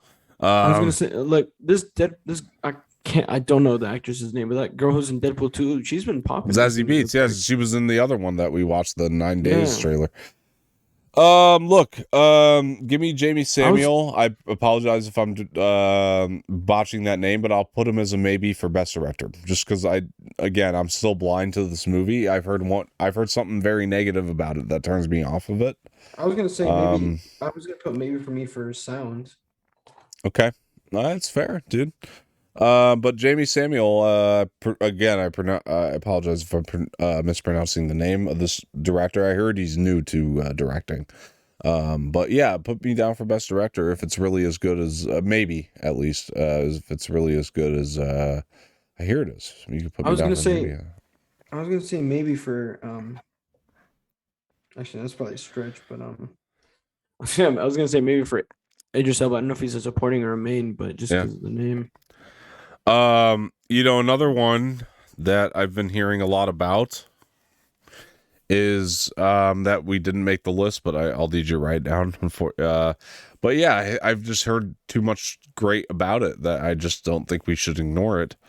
The Power of the Dog.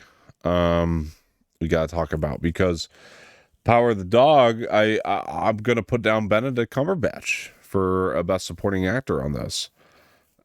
This one for Power of the Dog. Who? Benedict Cumberbatch, Best Supporting Actor for Power of the Dog. I'm just hearing so much hype about his performance.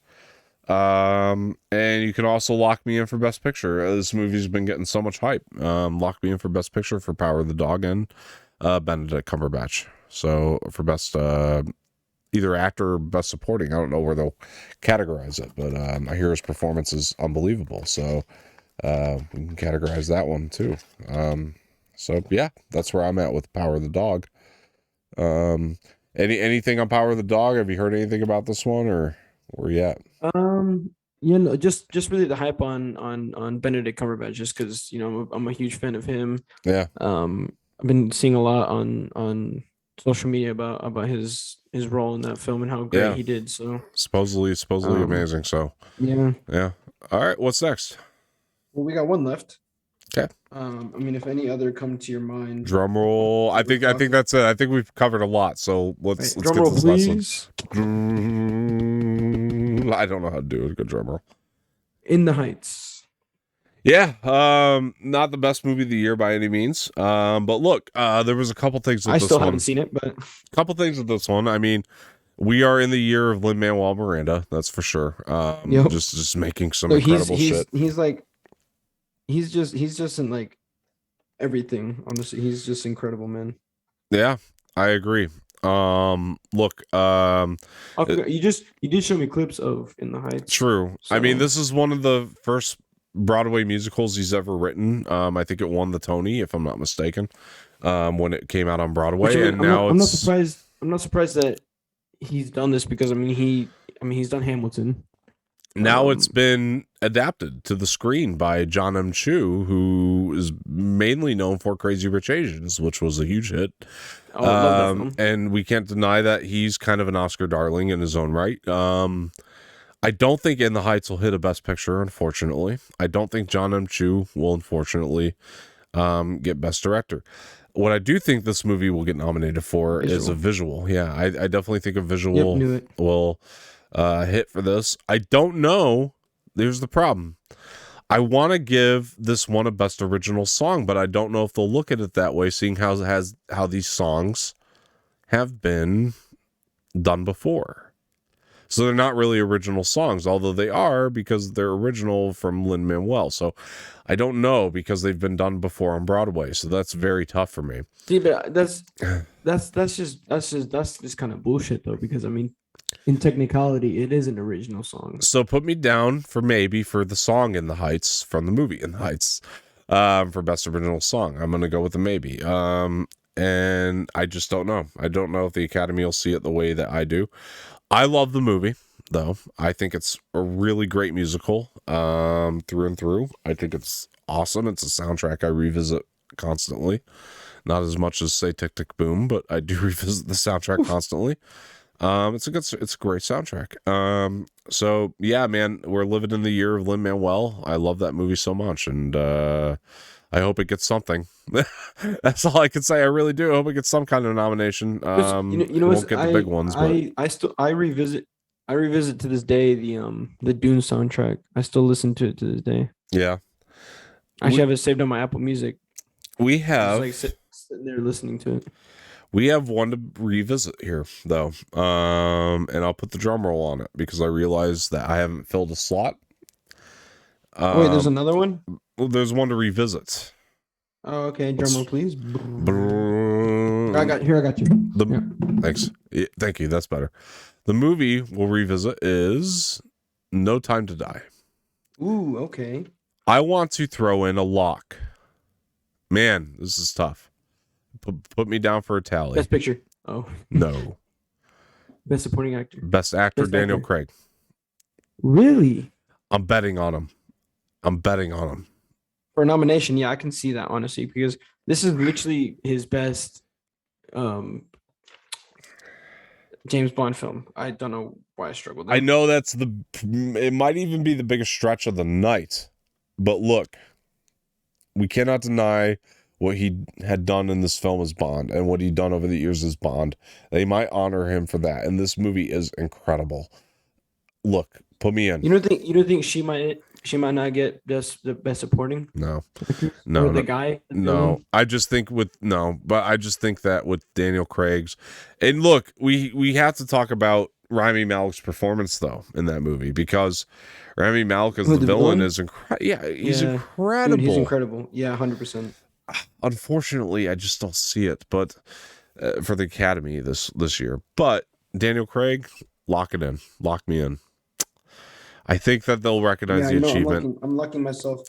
locking myself into Oh, that too because it's tough, but it's also after because it's just like the way that he sent off James Bond in that film too. The way that it ended was just so incredible. yeah, That I just feel like they'll see that and I hope so. appreciate it. I hope so, man. I Yeah. really do. It's a nomination. It's not a win, but lock me in for a nomination. I after Yeah, more thought same. onto it. Honestly, I Yeah. agree with you on that. So, man, that's the list, All right. dude. Well, I mean, Fuck, a lot of pages, but dude, we got to figure it out.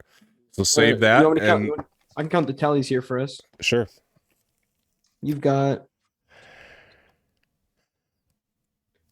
For the audio You've got listeners, six- Jose's you've got- counting. you've got- Sorry, go ahead. you've got 60 tallies. 60 tallies. I've got 54. So you have 6 more. We'll save it. We'll update it as time goes by and we get closer to the ceremony and we see more movies. And well, the one thing's for sure, dude, we got a lot to catch up on this year. Before the ceremony starts. I can count how many. Let me see how many movies we've got. Well, I'm gonna count movies that I still need to watch and that we both need to watch. All right, here we go. For the audio listeners, Jose's counting again.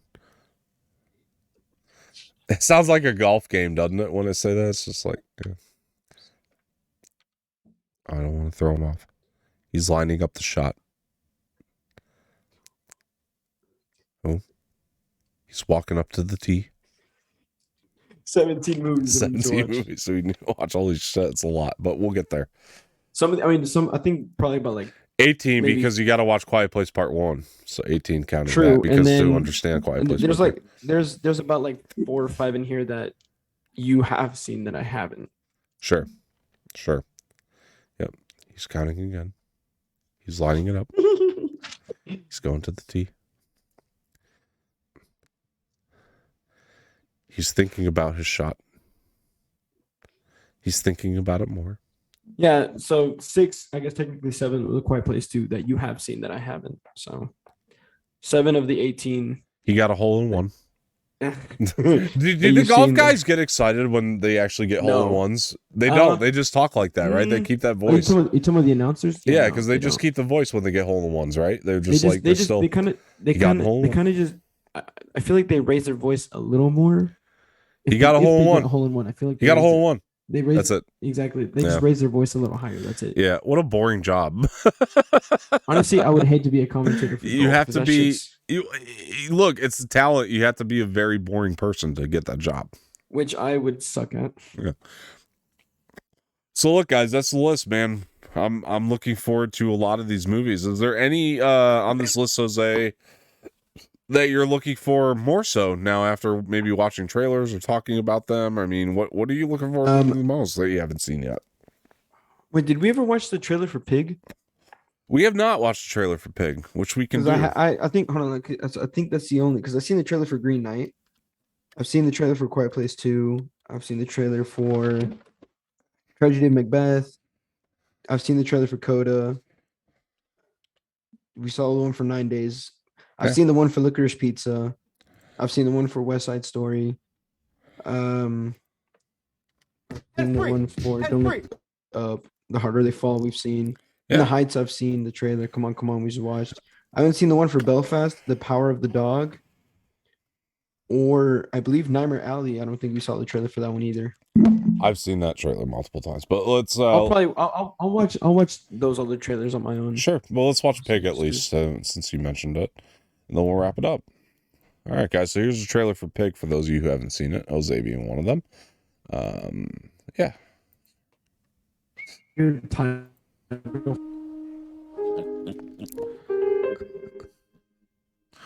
Don't tell me this movie's literally about. No. I mean, what I've seen so far, it is.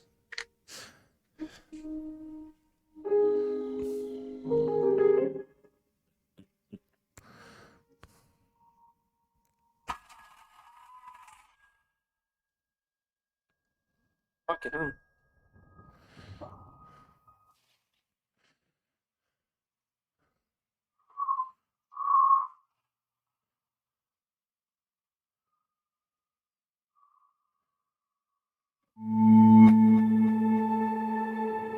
I'm looking for a truffle pig. Someone's star. I don't understand. Tell him who you are. You made the right choice being out there in the woods. There's nothing here for you anymore. There's really nothing here for most of us. Buy yourself a new pig.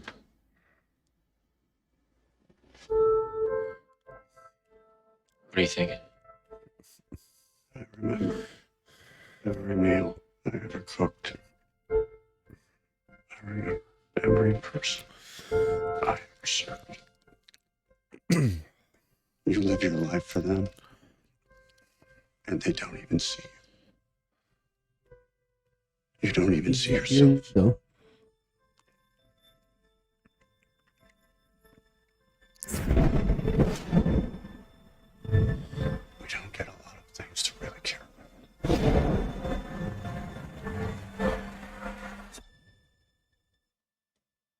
Who has my pig?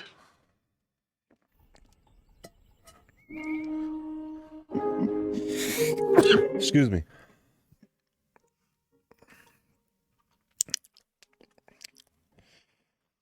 I like that trailer too because it actually sells you on the profoundness of the film, but it doesn't give too much away. So I kind of dig that. It literally just seemed like a movie about a dude obsessed with this pig.